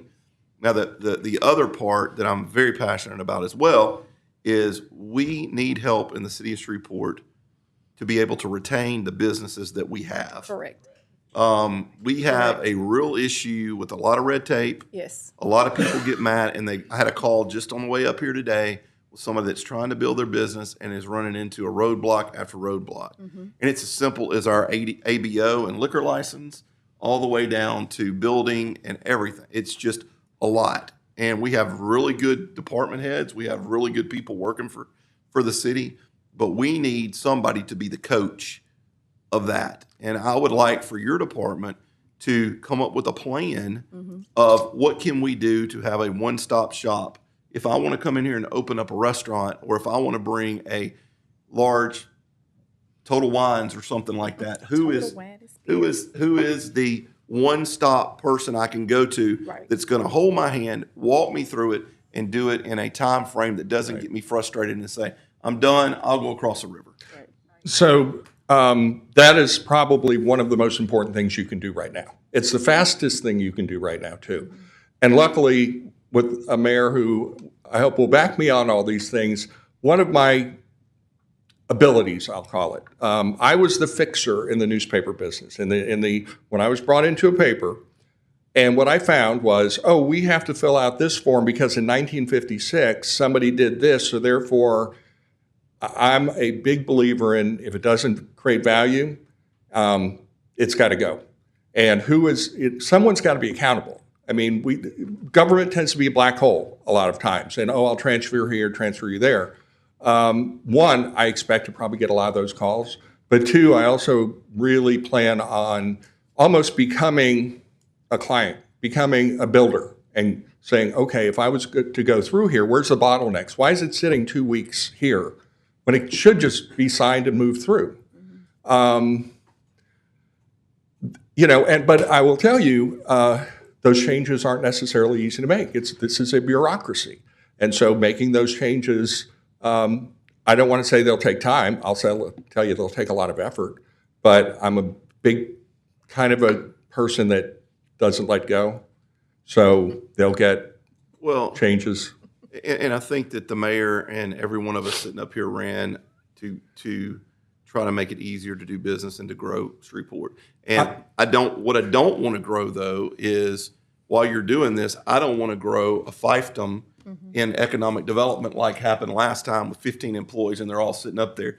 I had an example. I'm not going to name a councilman that called me the other day. He came to get something here, walked in to get it, and there were 4 or 5 people sitting behind the desk not doing anything, and he had to wait to get waited on. And that's a city councilman.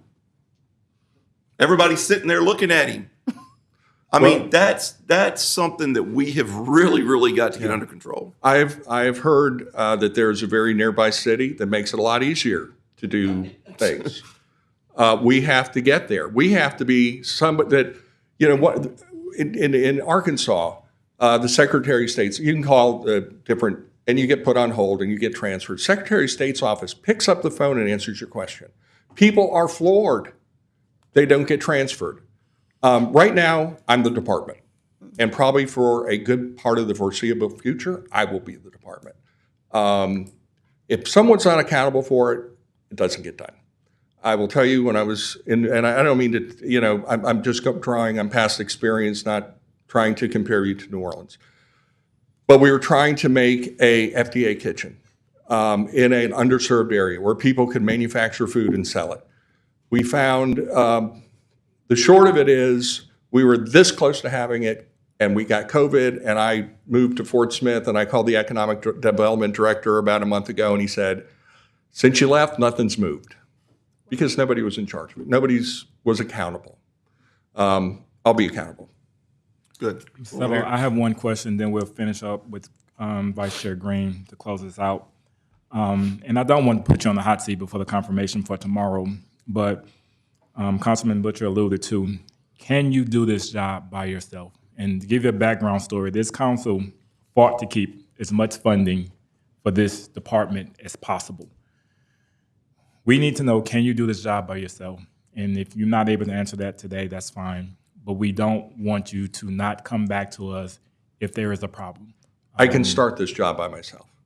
I don't know in 6 or 8 months. I would think the next person would be workforce development.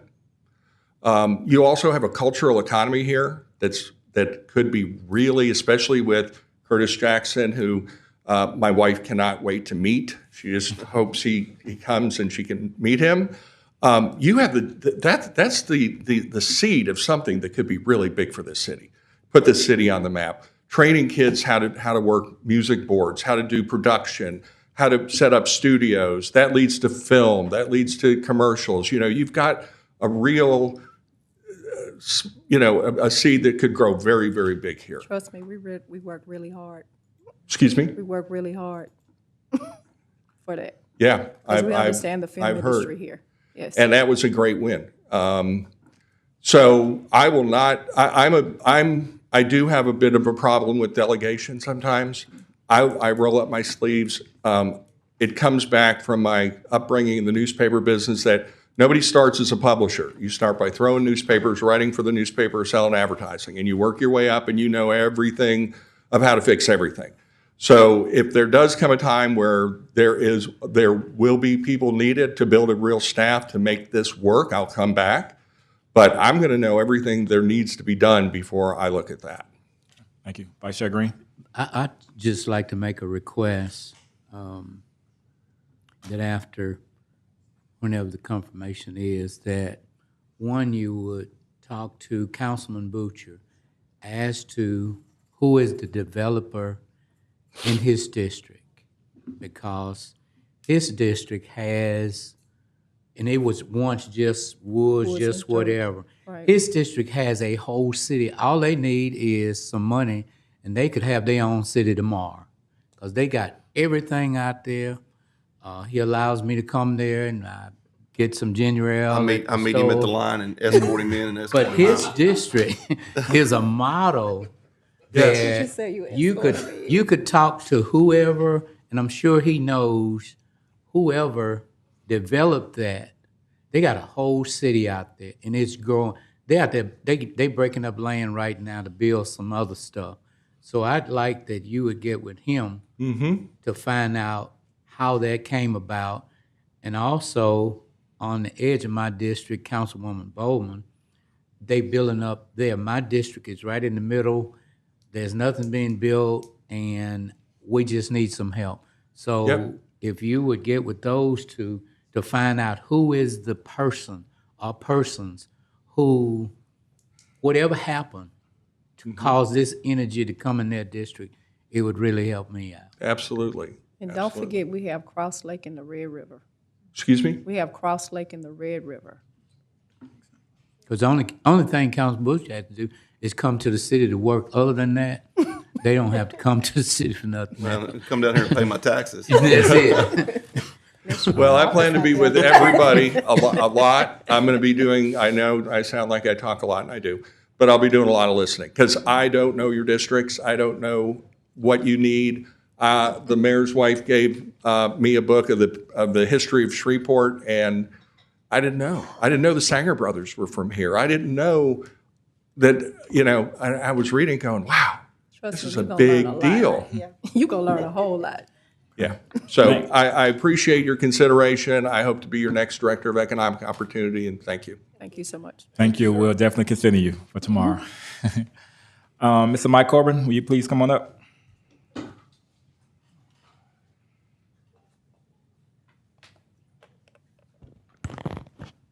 Councilman, to bring back memories, you want to come sit up here for a little bit? Councilwoman Bowman? Good afternoon, Council. And Good evening, Mayor Mr. stepped Corbin. Can you give us an update on lights in the city? About 3 weeks ago, I'll receive the map of lights that were out in our districts, and the map looked like shots fired. I mean, it was just red, the whole entire map. And on National Night Out, I was out to about 9 p.m., riding my district, going to different national nights out. And I'm gonna be honest, we had a lot of light. It was real dark. And we're talking about New York City. New York City is full of lights, a lot of lights. So we want to get our city lit up. In District G, have a lot of lights out. And we just need to understand what's going on. certainly. I can tell you that over the past 60 days, we've made about 750 repairs to streetlights. We still have a little over 1,000 open orders that are out there.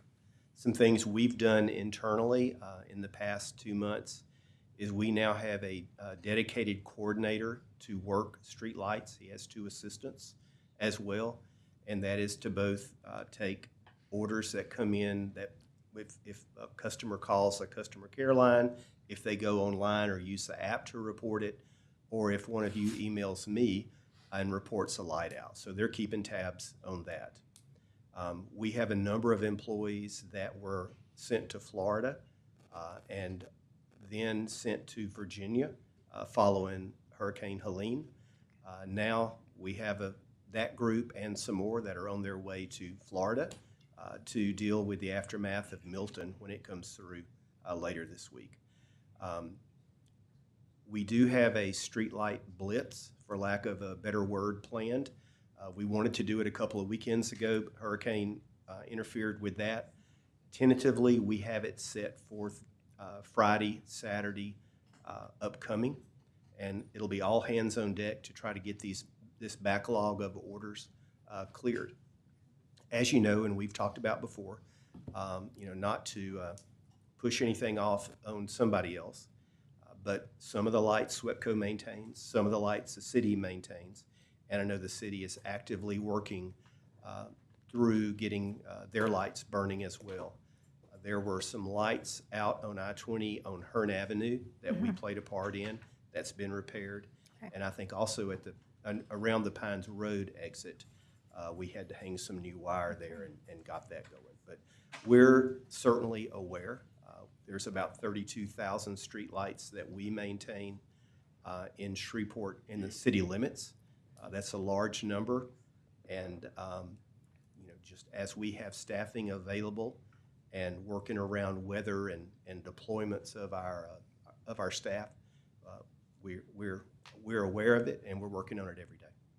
Mr. Mike, what causes the biggest delay? How many lights can you fix per day? Is this a money issue? Do we not fix them as quickly because of finances, or is it more of a manpower issue? I think it's a combination of all of the above, but mainly it's being able to have manpower to go out and do streetlight work as opposed to what we do on a daily basis and keeping power to our customers. The other part of that can be a combination of supply chain, because if there's one of the orange street lights, if there's a high pressure sodium street light in a neighborhood that is out, we don't repair those anymore. We remove that fixture and replace it with an LED fixture. And we have had some supply chain issues along the way, although that is getting much better. But all lights now will be bright white LED as we do replacements. There's a number of jobs that were funded by the 2021 bond. I think there was $5 million for additional streetlights. Some of those installations have been complete. Some of those have been hung up in our engineering department for a little longer than I'm happy with, and I got confirmation earlier today. Those will be completed by our engineering folks, if not by the end of this week, by mid next week, and passed on to construction. And those are new lights that you've requested to be added. Some of those are just adding a light to an existing post or wooden poles. Some of those are completely new installations where we'll need to put in underground wire, new poles and lights and everything from scratch. So I think the biggest thing that helps me and maybe the entire council is really just communication. In other entities, I know if I call Jarvis and there's a pothole or something, I know that pothole is going to get fixed pretty much same day within 24 hours. We just need to know communication. When customers are saying my light is out and they put the request in, do they receive any type of communication? Because nothing, that's when they get frustrated. Even if they say, hey, look, this is going to take 6 months, at least they have a time frame. If they don't have the communication and then we don't have the communication, then we get multiple requests put in, and then the citizens just become frustrated and they feel like their tax dollars are not being at use. Is there any way to improve the communication or for the council members or email or something for us to know that this request came in and this is the time frame in which we're working in? The short answer is no, and I'll tell you why. If I go online right now and I say that the light is out at 123 Easy Street, or I provide a poll number, that creates a work order for a servicer to go out and check that. If all it needs is the light fixture replaced, that may be a 48-hour turnaround. if someone has been doing construction work in the area and they've cut the underground feed, then that complicates it, because then we have to involve engineering and we have to design a job to replace that. So there's a lot of different circumstances. There's no one easy, oh, the light's out, we're going to get to it in 48 hours. Now, is that something that we can work toward once we get caught up? Certainly. Right now, there's a tremendous amount of our lights and the city lights that are out because of motor vehicle accidents. And, there's a number of poles down. I've noticed some on Erie Drive. There's some on 3132 and other places where there's been a motor vehicle accident, knocked a pole down, and oftentimes that accident doesn't take out just the light that they hit. It may take out lights in a series, so you may have 5, 6, 10 lights out until that repair can be made, whether it's our lights or it's a city light. So when that technician goes out and determines that this is not a 48-hour case, where are those notes entered? Who has access to know that this pole is going to take more than 48 hours due to That's whatever all in reason? our internal systems. And maybe that's an opportunity to where that can be posted somewhere to where we can let our constituents know that this pole is outside the normal time frame of 48 hours due to construction, due to it needs to be completely replaced, or just something to help us with our communication. That's certainly something that we can work toward. We don't have that capability at the moment. Thank you. Vice Chair Green. Mike, I'd just like to say, I have to put this on the record that me as pastor in the Union Mission Baptist Church would like to just thank you that every storm that has come, and I called you, the crews were out, and we got it all done in a timely manner, and I really appreciate it. Even the time when we were about to have service, and I was on pins and needles, but you all got it done, and I just wanted to say that publicly, that if you call Mike, he will get it done. And so I just wanted to put that on record, Mike. So Thank you, Councilman. I'm not telling y'all to call him that much. You just but did. You just did. Let's just not give my phone Take number. a billboard. Sounds like a commercial. Take a billboard out, Mr. Ford. But all I can say is Call that you all have done a great job, and thank you so very much. Thank you. Any other council members? You go ahead. No. Any more? You pretty much answered the question, because that was going to be mine with the $5 million, where we were, and so you've answered that for me. Thank you, sir. Thank you, Mr. Mike. Thank you. Chief Smith. He said, Deputy Chief White. I saw Chief White, but I think Chief White? Oh, Chief Chief Smith Smith? is here. He was sick. He didn't have a speedy recovery. Is Chief White here too? Yes, he is outside. You asked him to come with you?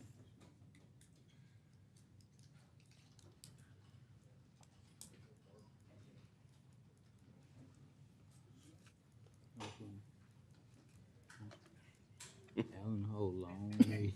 Y'all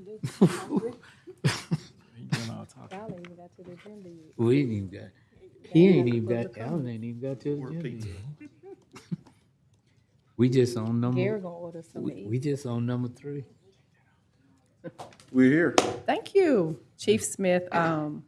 Chief White, I actually want to extend my appreciation to you all. We had a killing in the MLK area, and thanks to the work of your staff, that suspect has been apprehended, which brings, a level of closure for the family. But I know that it won't bring their loved one back.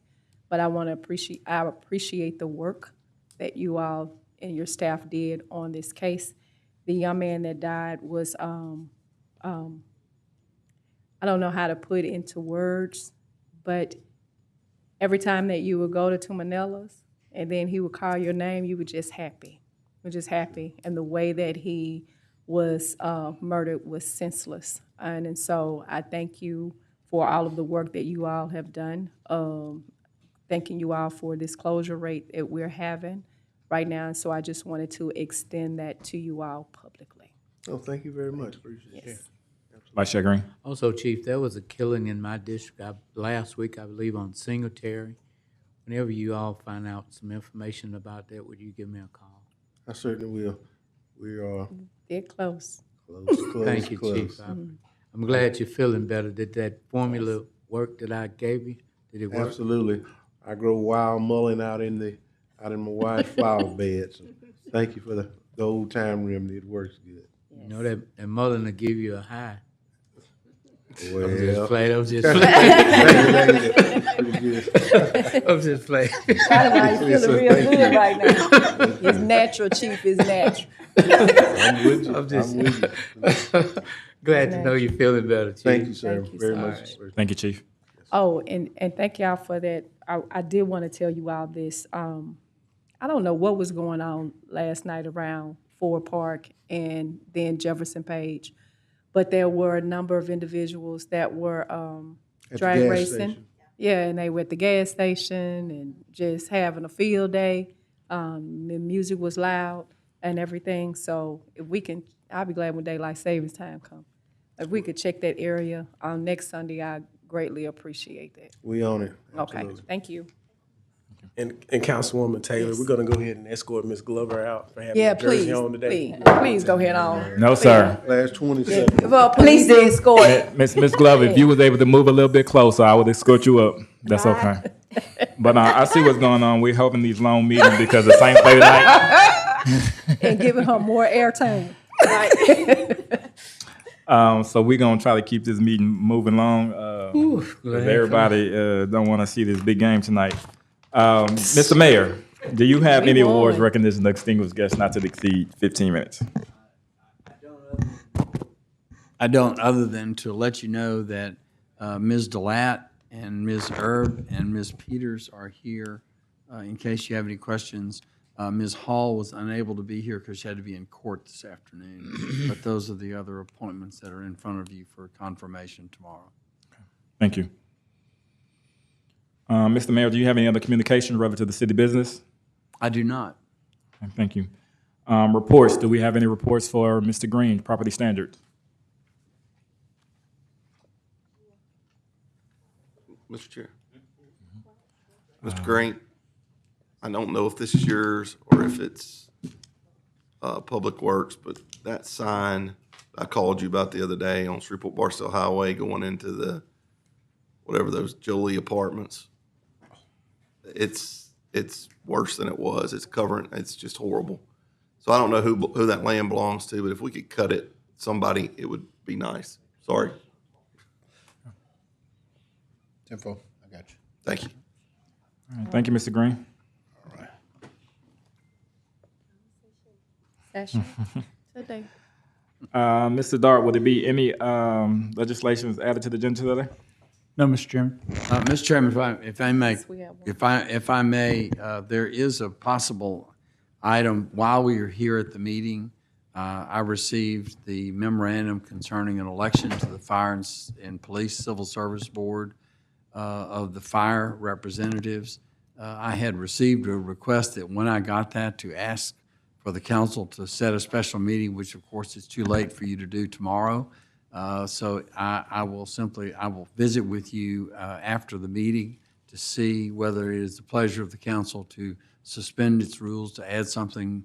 You would also have to suspend your rules. This is the result of an election. It's not really, you have actually confirmed these two people before, but there was an issue with their election. And so it's strictly up to the council whether you wish to do that or not, but that's a possible item to be added to the agenda tomorrow. Okay, thank you. Mr. Chair, Yes. resolutions 161 and 162 were placed on the agenda as two readers, as though they could not be voted on before the second meeting in October.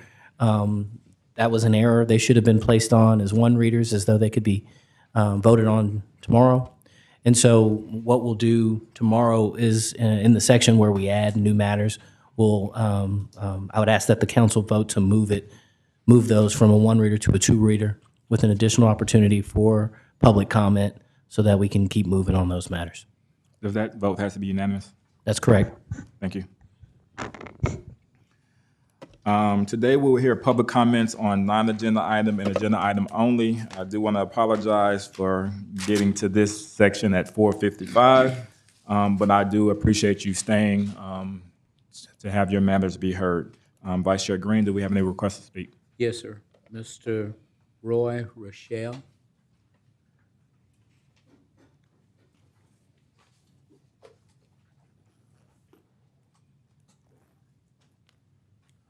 Mr. Rochelle, thank you for coming, and you have 3 minutes. Thank you. I'm here to complain about Sportran. I'm at a point in my life, I'm a senior citizen, and at this point, I'm completely dependent upon Sportran for my transportation. My chief complaint has been for years, and I first started complaining about Sportran in 2019. I called the Perkins administration and was given the name of, they told it was a private entity that ran Sportran, and was given the phone number for Mr. De Niro Washington, who I met here earlier this afternoon. My primary complaint was they had a system called the Live Map where you're supposed to be able to see where the buses are at any given time. And at that time, it appeared to be about 40% functional. I've been keeping a chart over the past 2 weeks, and it has ranged from 2 buses, and they have about 50 buses at any one time during the day operational. And over this past 2 weeks, it has been from like 2 buses that have this functional to miraculously today, it's the only day we've reached double digits. There were 10 of them working today, and 2 of them on the route that I had told Councilman Brooks that I primarily use. I understand now that they have a new system that they spent $2.2 million. Mr. Washington told me today, which works out to astounding over, if they have 70 buses, that's over $30,000 per bus to implement this. But it won't be implemented until sometime early next year, which means most of the people that are riding the buses, we're the poorest of the poor. Many of us are senior citizens, elderly people, or people who have some sort of disability. And without being able to know where the buses are, we have to stand out in the elements and wait. The very first time I called Mr. Washington, the first thing he did was spout all these statistics about the on-time percentage of the buses, and he did the same thing today. And when I, cited specific instances, he didn't call me, a liar, but he kept repeating, "That's not true. That's not true."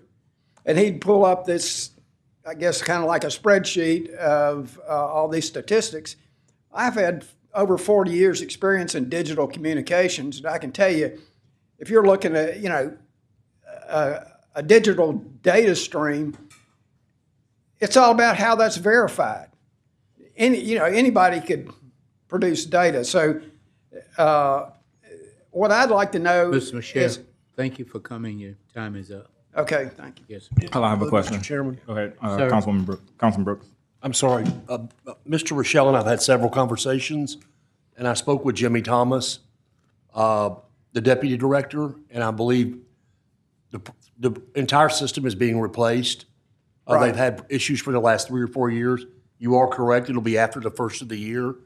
I don't know what we do between now and then. I don't know if, De Niro, if you wanted to speak on this or not. Well, Mr. Washington is here. He's coming up. And he says that they have 3 different systems that are currently on the buses that provide them with the information. But there's still no way for the patrons to get that information. And I don't understand why when Sportran has the information now, that within their system, they've got dispatch operators, they've got customer service. I was told to call those people. I call them every day I ride the bus when the buses aren't on time. I never get an answer as to where the buses are. And I find that unacceptable. And there's apparently been no oversight because most of us are so low on the economic scale that none of us have the knowledge of the resources of how to go about complaining about it. But finally, I'm here. If we could let Mr. Washington speak on this for just a minute. Thank you, council. What I would say is I've spoken with Mr. Rochelle. As Mr. Rochelle has stated, we did go out. We actually had a system we introduced back in 2013 that's a little over 10 years old now. It was through a company called Synchromatics. Synchromatics was bought by an international company. That system started failing. If you go on our website, as I shared with Mr. Rochelle this morning, there's public notices out on our website as well as on our social media stating that do not use that system. We do have dedicated schedules that are posted online that we do follow. As I shared with Mr. Rochelle today, the data at this point in time, we have 3 different tracking GPS systems on our vehicles. I was able to pull all 3 GPS systems up and show Mr. Rochelle the data today. He told me at a direct stop that he was at. We were able to use from camera footage, what time the vehicle was there based on GPS. We have radio tracking devices on the bus, and we also have another tracking device on the bus that we can see on our side. The other device is the one that is public at this point in time. So the decision that we made, the reason it is, we could probably have something in place by December. The city went out for an RFP to replace the software earlier this year. It came in at $2.2 million. We were able to get federal dollars to assist in this development.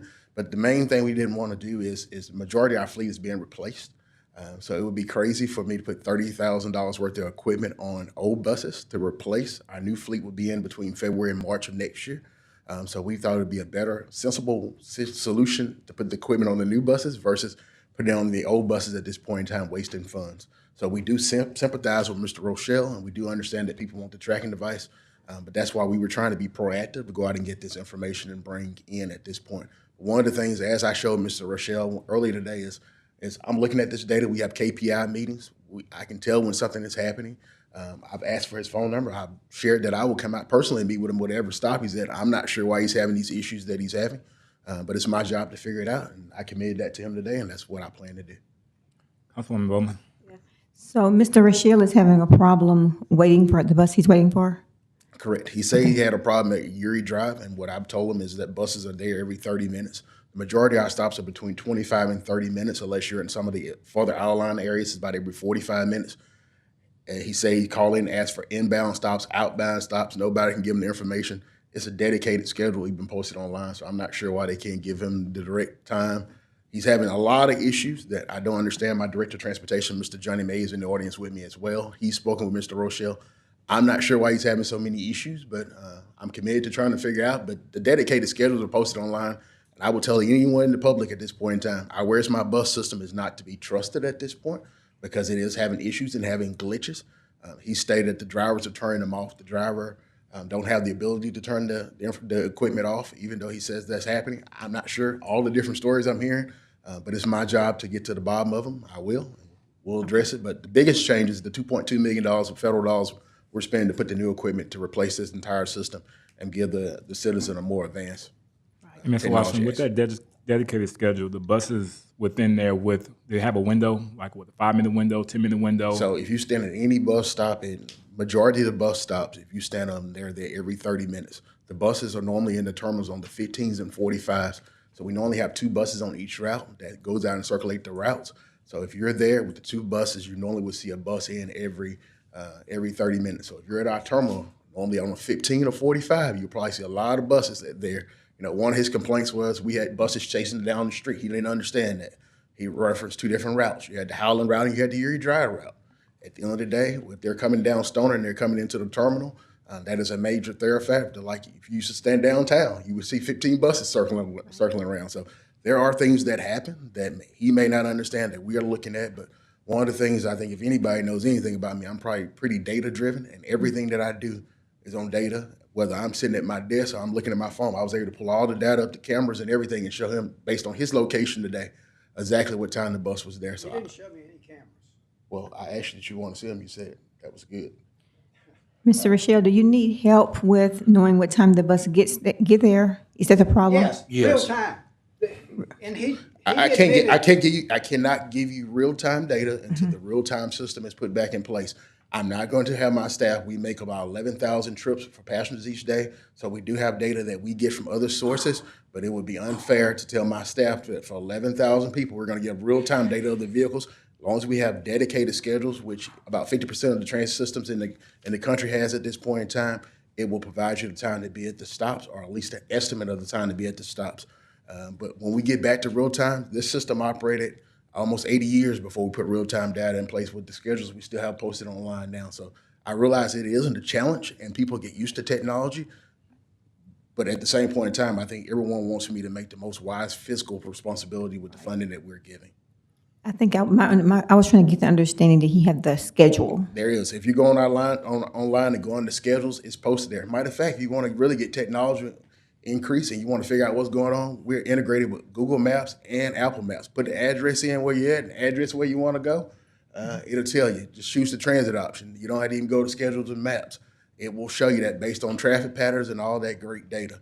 So there are many integrated ideas that we have besides our Where's My Bus system that we have in place at this point. Go to our website. It's there, Plan Your Trip, or Google Maps or Apple Maps. There's plenty of options. Mr. Rochelle, do you have access to the? Yes, So- and in fact, you don't even have to do that. You can text on the phone. Right. They have a system where you can put in the number of your bus stop.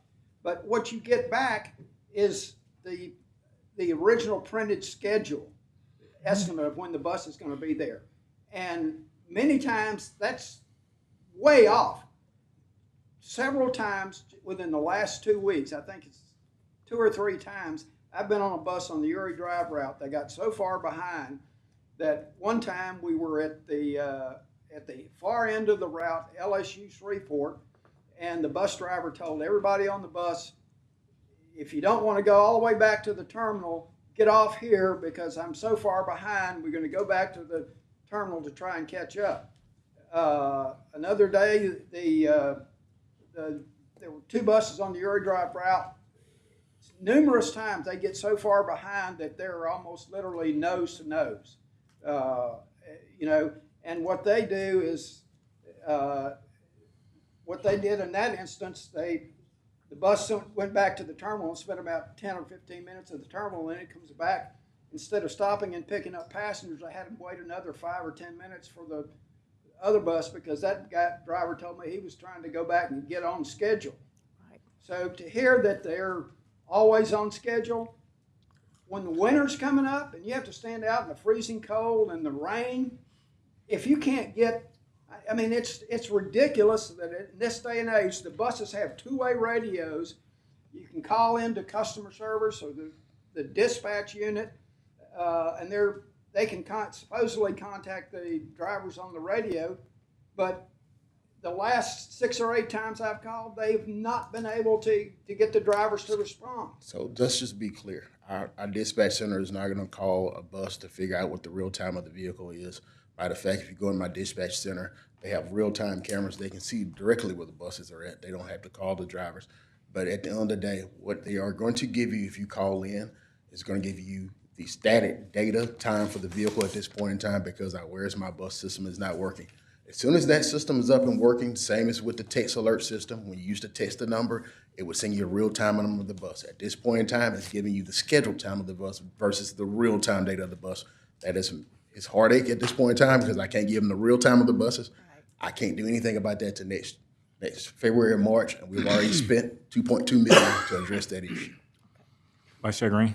Mr. De Niro, how much does it cost to ride, if you leave wherever in the city, how much does it cost to ride the bus? It's free. Oh, okay, thank you. Well, we don't have to pay for it, but we're paying for it with our tax dollars, which is the main reason I came down here, because in 2019, I didn't know if it was completely a private organization or if it was city funded. But now that I know when it's free, I know it's tax dollars that are paying for it. And ridership is. I would even give you that at this point in time, we have a survey open right now. One of the things I think as an agency we do every year, we have 3 surveys. We go out into the community. If you go on my website right now, the survey for the fall time for anything that you want done in 2025 is open to October 16th. Those surveys are posted online once they're completed. We had a 91.2% satisfaction rate. than the one we did in June of this year, and now it's open again for October. So, I mean, at the end of the day, we take that data, we use the data based on, and we're very public. We don't try to hide anything. So if somebody said they didn't like us, we posted it online. They say they didn't like XYZ. But if you come to me and ask me what adjustments did we make, if we could, they were made. So the data's out there. I apologize to this gentleman for the trouble he's having, but there's absolutely nothing that I can do about it but follow the process and procedures that I have in order to make sure that I'm providing adequate public transportation. If anybody has any concerns, please go on our website, write it down. They all come directly to my email as well, and I do address those issues. And I'll be happy to meet with you. I know city council meetings have been long. I'll be happy to meet with you and show you any data that you want to see.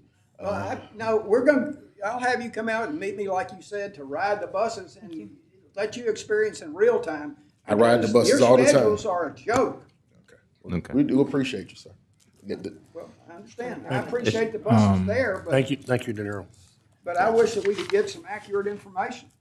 Thank you. That's all I'm asking for. Mr. Washington, if you... Councilman Talaferro? Yeah, I just have a quick question. Could you give us an update, because a lot of us are in the same boat here, on our covered? Yes, sir, I can. Yeah, The 'cause, trash cans actually, Councilwoman Taylor was Yeah, actually like talking to me trash last cans and covered Trash cans and bus covers. spot, yeah. Councilwoman Taylor was actually talking to me last week. We've actually just received those, I think last Thursday or Friday, we received those into our warehouse. We're at a point where we just accepted we opened an RFS I think it was last Tuesday, for the design and build out of some of these shelters.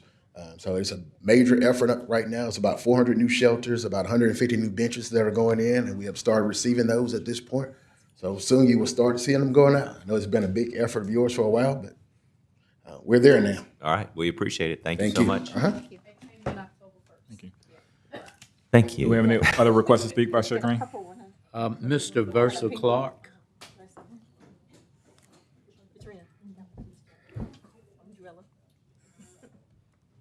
Mr. Clark, thank you for coming. You have 3 minutes.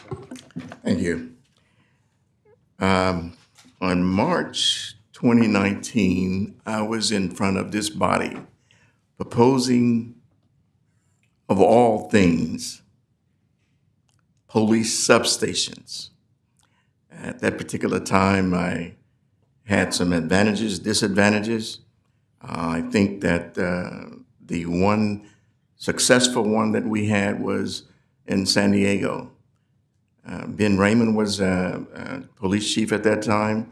They didn't really talk to me as much, but later on that year, the bond proposal had 4 substations on it, with also a headquarters station. At that particular time, I think that the headquarters station was $20 million, and each of the 4 substations was $1.5 million. I was surprised that when they came back in 21, that the 3 substations were still at the same price as the 4 at $1.5 million.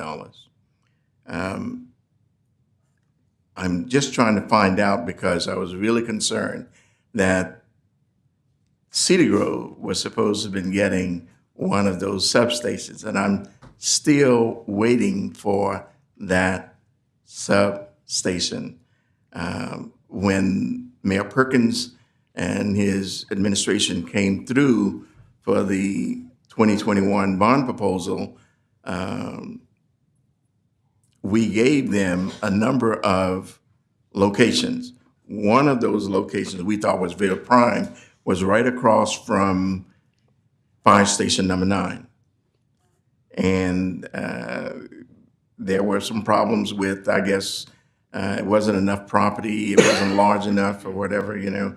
But when you start talking about a substation, you start talking about 3 shifts at any given time. You're only talking less than 40 officers are going to be at that location. And I hate that Mr. Hall had left, but you guys were talking about the money that we're being spending on these bond proposals.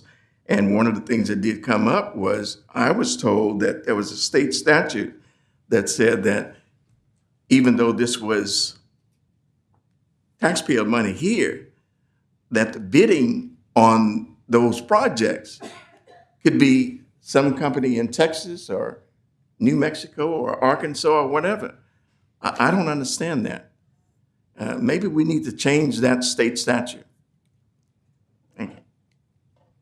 I'm trying to find out what the status is on my Cedar Grove substation. Mr. Chairman. Yes, sir.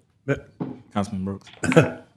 Mr. Clark, we have a Public Safety Committee he meeting was- scheduled oh, tomorrow at Chairman, 1:30. speaking, I thought. And pretty much the only item on the agenda is the headquarters at substations, if you'd like to come back. All right.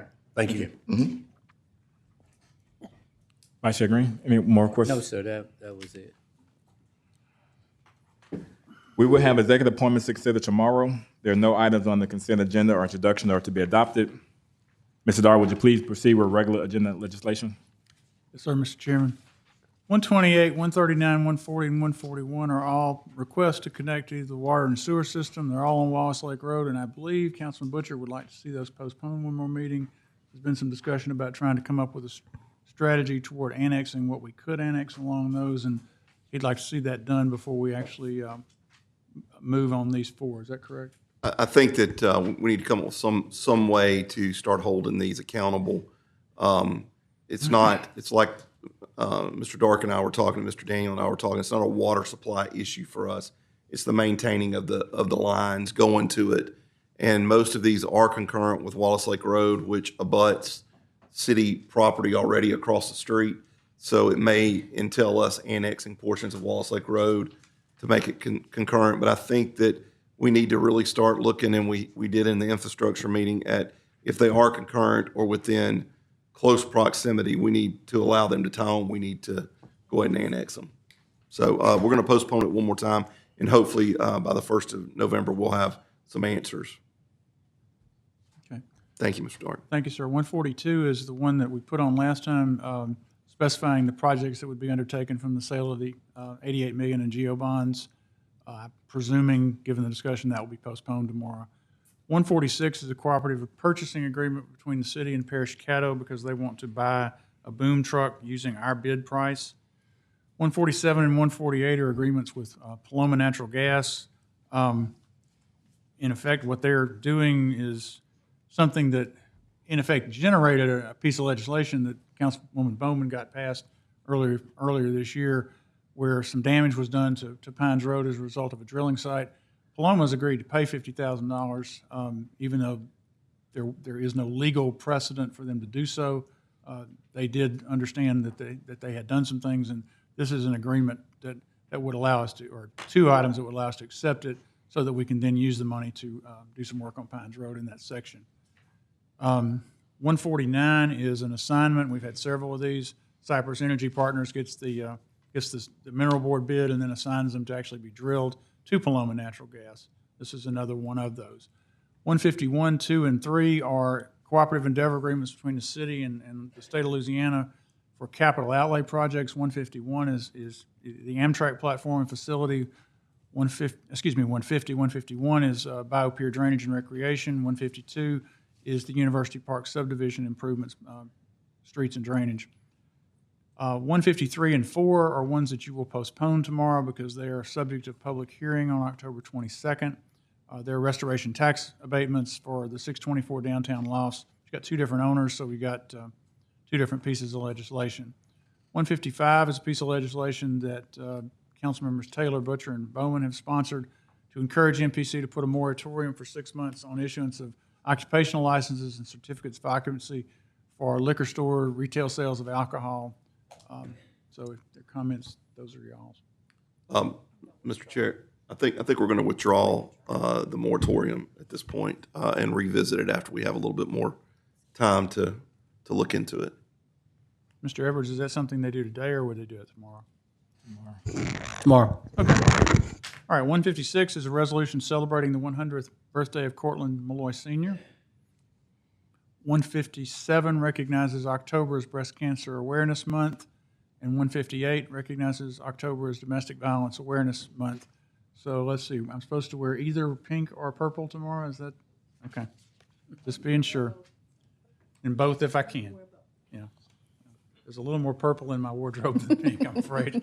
159 dedicates the 700 block of Turner Lane in honor of Pastor Lavelle Butler. Any questions for Mr. Dart? Mr. Dart, Yes, ma'am. will you ask Mr. Daniel or have someone in the water department to see or to investigate if any of this fracking is still having any impact on our water that's close to the watershed? Okay. They had not found any previously, but I will get them. Mr. Daniel's out of town for a couple of days at a conference, but when he gets back, I'll ask. We're still having some issues with brown water in my area. With that groundwater? Yes, brown water. Brown water. Brown water. Brown water, sorry. Yes. It seems to clear, they flush it, and then it comes back again. So it's happening a little bit too much around the Cross Lake and MLK area. And so I'm not really certain what's going on with that. Okay. Well, I'll have him look. Mr. White is probably the one who'd be looking at it, and he is here, so he can start looking on that.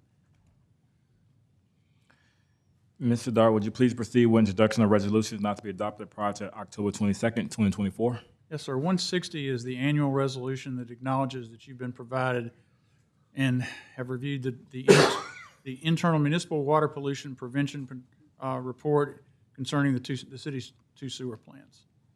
161 and 2 are the ones Mr. Edwards talked about a while ago. Both of them are rejecting bids because the bids came in over budget, and we want to try again, see if we can come closer to the budget we have. But those can be voted on tomorrow. 161 is for the ball field at Airport Park. 162 is for restroom work at the City Courts building.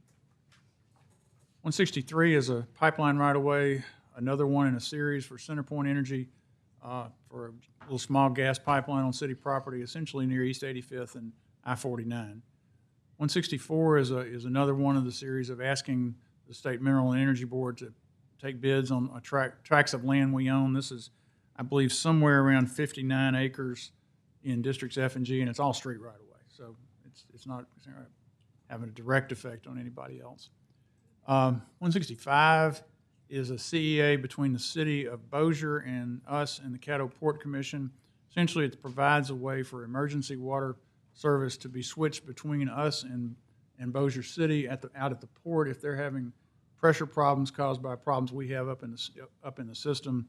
There's been a lot. This one's taken a good bit of work to do because it's a matter of having a series of valves where if we are having trouble that they can switch over, but there has to be a certain, consultation about how it's done and all those sorts of things. But that's something that city attorney's office and Danny Malone, who works with the port, worked on a great deal. Let's see, 166 is one that changes the threshold for certain procurement, I believe from $250,000 to $100,000 for consulting, insurance, and other services. And that's sponsored by Ms. Taylor and Ms. Bowman. Mr. Chair. Go ahead. On 165, y'all have worked that out with the port as far as everything, Mr. Edwards, all the legalities and stuff. Those discussions are are close enough to move forward with this. Okay. I mean, I think that there's some real issues for us monetarily if they continue to buy water from Bossier. Is that not true? Well, this procedure at least is intended to be only when we are having pressure issues that go below 30 psi, so that some of the processed water out there, can't be functioning in the way it is. The water tank work we're going to be doing in Southeast Shreveport, both at the tank at the port and the new one that's in the bond program, probably will make it considerably less likely that we'll have to deal with this as a practical matter. But there was enough reason. I mean, look, we're concerned about the possibility of switchovers, and we don't want it to happen. But this does not, in and of itself, lend itself to that. I just wanted to make sure that everything in it's, and I'm sure it is. I just had a phone call about it. Anyway, glad you got it all worked out. Mostly. Mr. Dar, would you please proceed with ordinance not to be adopted prior to October 22nd, 2024? Yes, sir. 116 and 118 are pairs. 116 amends the capital budget. What we're doing is creating two fairly large water and sewer projects. One to replace what they call the SCADA system, which is the instrumentation that controls the water and plants and the facilities. We have the opportunity to replace that with a state-of-the-art system and get rid of some things that we're having a lot of trouble with. The other is a project to make some significant improvements out at a place that none of us likely will ever go. It's a sludge disposal site several miles south of Harts Island Road. of the sewer plant. You know where it is. You just probably hadn't put been out there. I put on numerous grass fires in the middle of that, so it's been great. Well, Yeah. that system is quite old. It was put in one of my very earlier lives here, and it's time to replace it. We have the opportunity to do that. 118, which is its companion, takes some prior year money that we've been able to come up with in the water and sewer fund, uses some of it to fill some budget holes from the year, primarily chemicals and rentals for things that we've had to deal with for maintenance issues and manganese and things like that. But the rest of it goes to the two capital projects that are in 116. 117 is just one of our annual amendments. This one's to the golf fund. We're moving money inside the fund to cover expenditures during the year that we discovered while we were preparing the 2025 budget. 119 is an ordinance that amends Section 10186 of the code. And as I appreciated, what it does is it puts in place a ladder of penalties for people who do not have the appropriate cameras at places that sell alcohol. That seems to be, if that's not what I read, please correct me, but that's what it looked like. What it basically does is, instead of the first offense being the loss of your liquor license for 30 days, it tiers it down. Is that the way that we wrote it? That's correct. So I think that one of the problems that the chief had was that there was really no defined penalty for the camera not having 30 days of storage. And I mean, we just kind of had to go with the 30 days. So I think this will definitely help our business owners and also hold them accountable even more. So. Is this number 119? Yes, sir. Yes.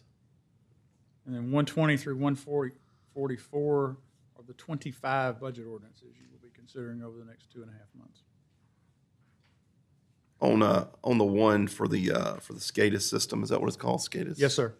That's very important. I know that it may not have impacted anybody, but probably Councilman Jackson and some of Councilman Talaferro's district. But we have a real problem at the South Pumping Station with it going out frequently and pressure dropping to just about nothing. In fact, it was about a week ago that it happened. And with this system, it would have been just a flip of a switch to get it back up. But now they have to dispatch somebody out there to reset the system. And it's taken, they're getting there quick, but still by the time pressure builds up, it could take, an hour or so. So this is something that we really need for all over the city. But we do have a real issue at the inner loop. This is one of those that, if I'm not mistaken, is running on a Windows something computer, and it's time to get a little bit more modern.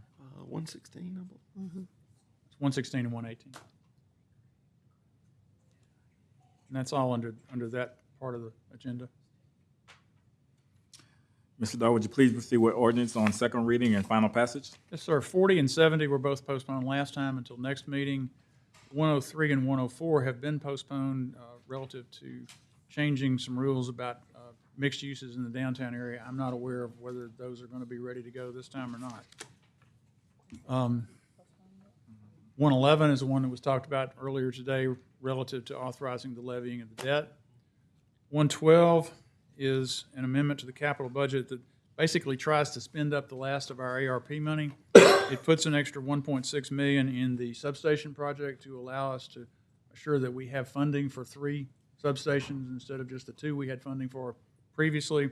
It also reduces the ARP allocation for Fairgrounds Field Demo to what the actual bid was, because we have to obligate all the ARP money by the end of December, and so thus we can't have money laying in projects. We may have to do one more of those before the year's over. We're trying to work our way down, but this amends out, or this will appropriate every ARP dollar that accounting said we had as of 2 weeks ago. 113 establishes the name of an unnamed roadway that was formerly in Hamels Park and is now on the campus of the River Park Church, and this will allow them to have a street name so they can get mail there. 114 is an amendment to the UDC relative to defining things, something called sober living homes, which seems to be something that is going more and more into their system, and they felt like that they needed to define more what that actually was. 115 is a zoning case, 2491C, piece of property on Lotus Lane near Standard Oil Road, which, if you don't know, is fairly close to the back way into Cargill Park. This would allow for a small manufactured home park on that street. Any questions for Mr. Dart? Mr. Chairman, items 103 and 104, the DDA has asked, they have a meeting scheduled later this month with Mr. Clark and the MPC. They've asked that these two be postponed until November 12th meeting. So I will motion that tomorrow. Any other concerns for Mr. Dart? Thank you, sir. Madam Clerk, is there any other table legislation to be removed from the table today? No, but our meeting in November is November 8th. Is that okay? November means the 8th? November 8th. It's a Friday. Because of the holiday, the 11th. Okay. I didn't know there was a holiday November 11th. Veterans Day. Oh, yeah. Yes, the 8th is fine. I think you're meeting October the 30th. You knew that. You thought she said like June of next, right? That's, you know what November is. Still doing the Thanksgiving 2 weeks later, I mean, the Friday before Thanksgiving. That's a Friday as well. So the way things will work, you'll have one set of meetings where things won't have had 2 weeks to lay over. Right. You'll actually have 2 weeks between your 2 meetings in November, so that Correct. things that are introduced November 8th actually can pass on the 22nd, which will be helpful. Appeals, we have no ABO or property standards appeals considered today. We have no NPC or ZBA appeals considered tomorrow. Are there any other appeals, Madam Clerk? No, sir. Are there any reports from officers, boards, or committees? Madam Clerk, is that clerk's report? No, sir. No, sir. We will have a request from the city attorney to go into executive session to discuss the following: City of Shreveport versus CDM Smith, Inc., suit number 639858, First Judicial District Court, Cattle Parish, Louisiana. So Do we have a motion to go into executive session? Has been moved by Councilman Butcher, second by Councilwoman Taylor. Can we sit right here? After executive session, Can we sit right here? Can you tell everybody to leave? we can. You want to kick them out? Yeah.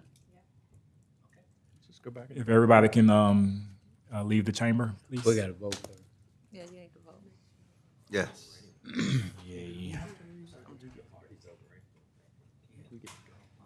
They need to turn the mics off, right?